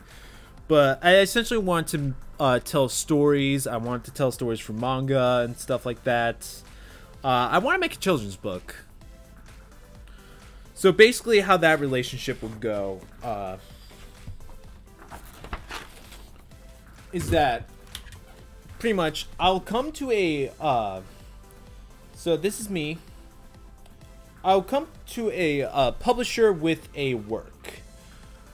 The publisher guy would take that work and see if they would like it or not, and they'll tell me either yes with a caveat of a but, or no with another but, or really no with no but. if it's a yes with a but, which is, this is like essentially like best case scenario where your work needs tweaking or a bit of a rework. No, where they want to see more from me.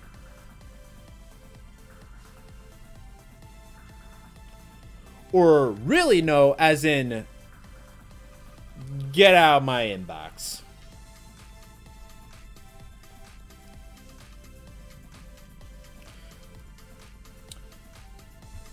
Essentially, I'm going to draw the rest of this with what's a good pen for this? There we go. Yeah, that's a better pen. So basically, so if yes, essentially I just gotta tweak what I have, maybe like start it over again, but a bit better with advice that they would give me. They want to see more, or they want to see something different, but they like what I do enough where they say, hey, this kid has something going for him.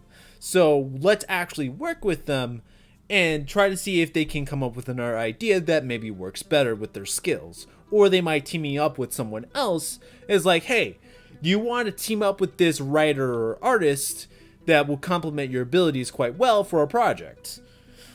Or really no, like I said, they just don't want you. Or they might give you some advice on your way out, but they're generally not interested. Maybe you have to try again with another work. So basically, this would lead to me either having to find another publisher, or try again with something else. While these two, I don't need to try again because I have my foot in the door. So this is where discussions would start with the publisher. Or I can take my work and avoid the publishing altogether and go self-publishing. Essentially, this is stuff like the Tapas sites, like Tapastic and stuff like that. What you also formerly Ink Blazers, that site died. Or just posting my stuff on Twitter, Instagram, DeviantArt, or just essentially any site in general, or even making my own sites where people can go and read it for free essentially, or I can sell it on my own through other methods. This is where pretty much it could be popular, a cult classic, or niche. Essentially there's a dedicated fan base, but it's not the most popular thing in the world, or is obscure trash.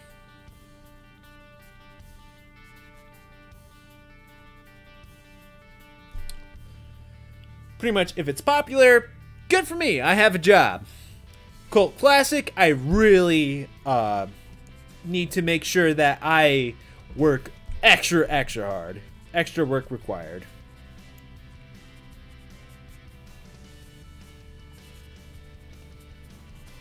While if it's obscure trash, it's a passion project.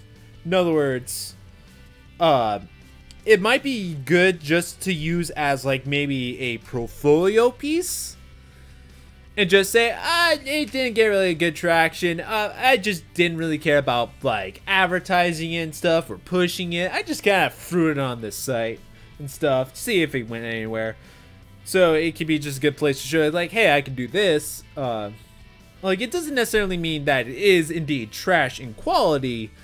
It just simply means that no one cares about it to a point where they want to share it, or it doesn't get the proper traction and stuff like that.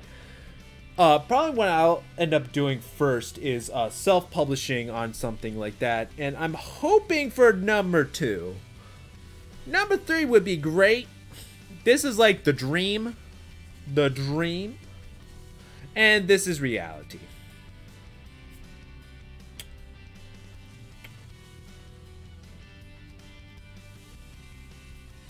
So yeah. There's always this option, which I'm more planning for, like, if I ever do that children's book idea that I mentioned. But, yeah. I really hope I can at least get this. Because that means I can at least survive off of it. Because I can have stuff like a Patreon and stuff like that is worthwhile, or people can do donations. If we're like let's just say if my streams become popular alongside with my manga, I can get donations and stuff, or people buy merch. Check out this merch, bro, whatever. Like, these are like all different kinds of incomes. Usually I'll probably need like all three or something like that. Or like if the site's like Tapas, usually has like something like some sort of premium service and stuff like that, or like popular authors get stuff.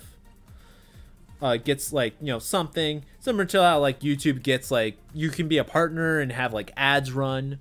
I could also use YouTube and stuff.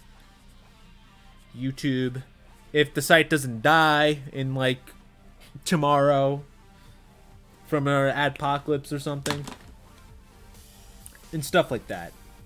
I hope this confusing flowchart clarifies things. But yeah, this is just generally the route that probably can work for me.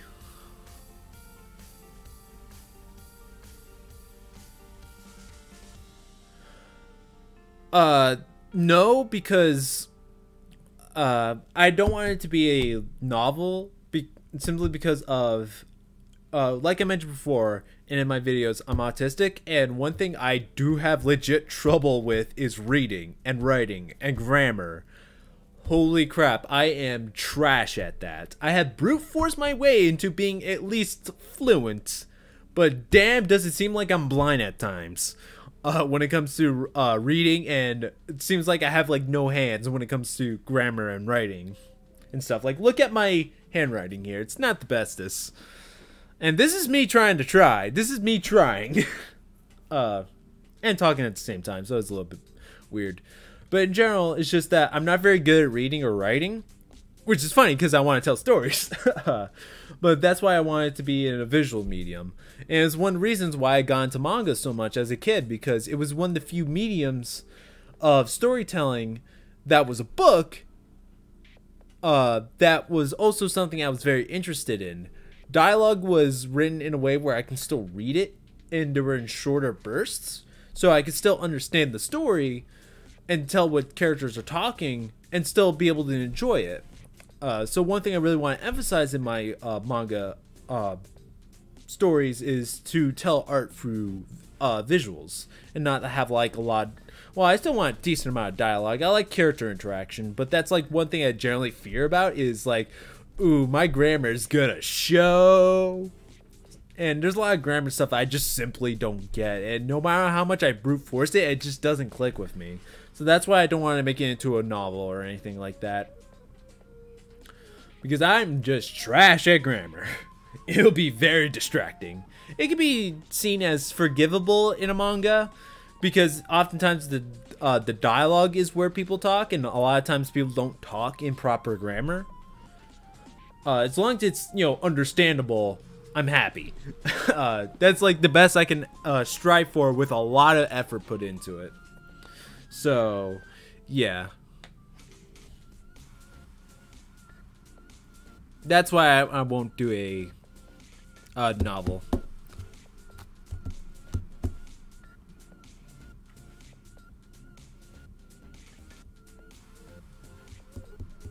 Yeah.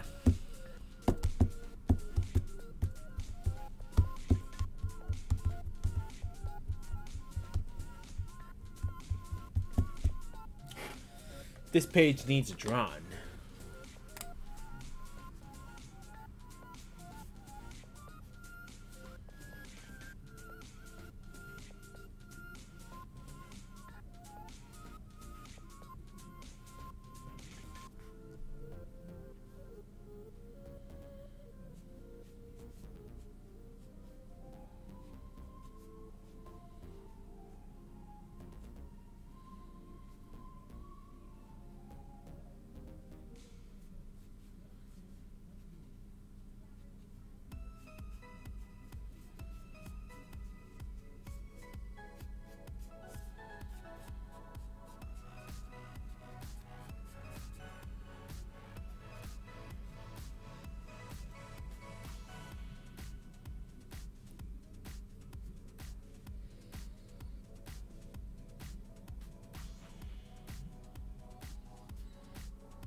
So yeah, careers are very hard, people.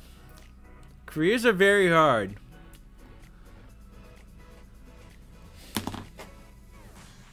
But it's a passion.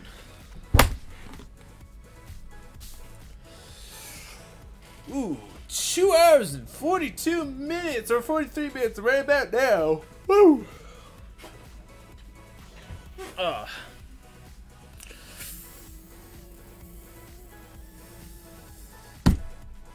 My voice is getting kind of tired, so I'm gonna call it for a day. Thanks for everyone for coming by. Thank you, Tyrone, for sticking by and stuff like that. I hope your taxes weren't that terrible. See everyone later. Really happy how these streams are turning out. I'm actually talking. Yeah. I probably did more talking than actual drawing. But anyway, see y'all next time.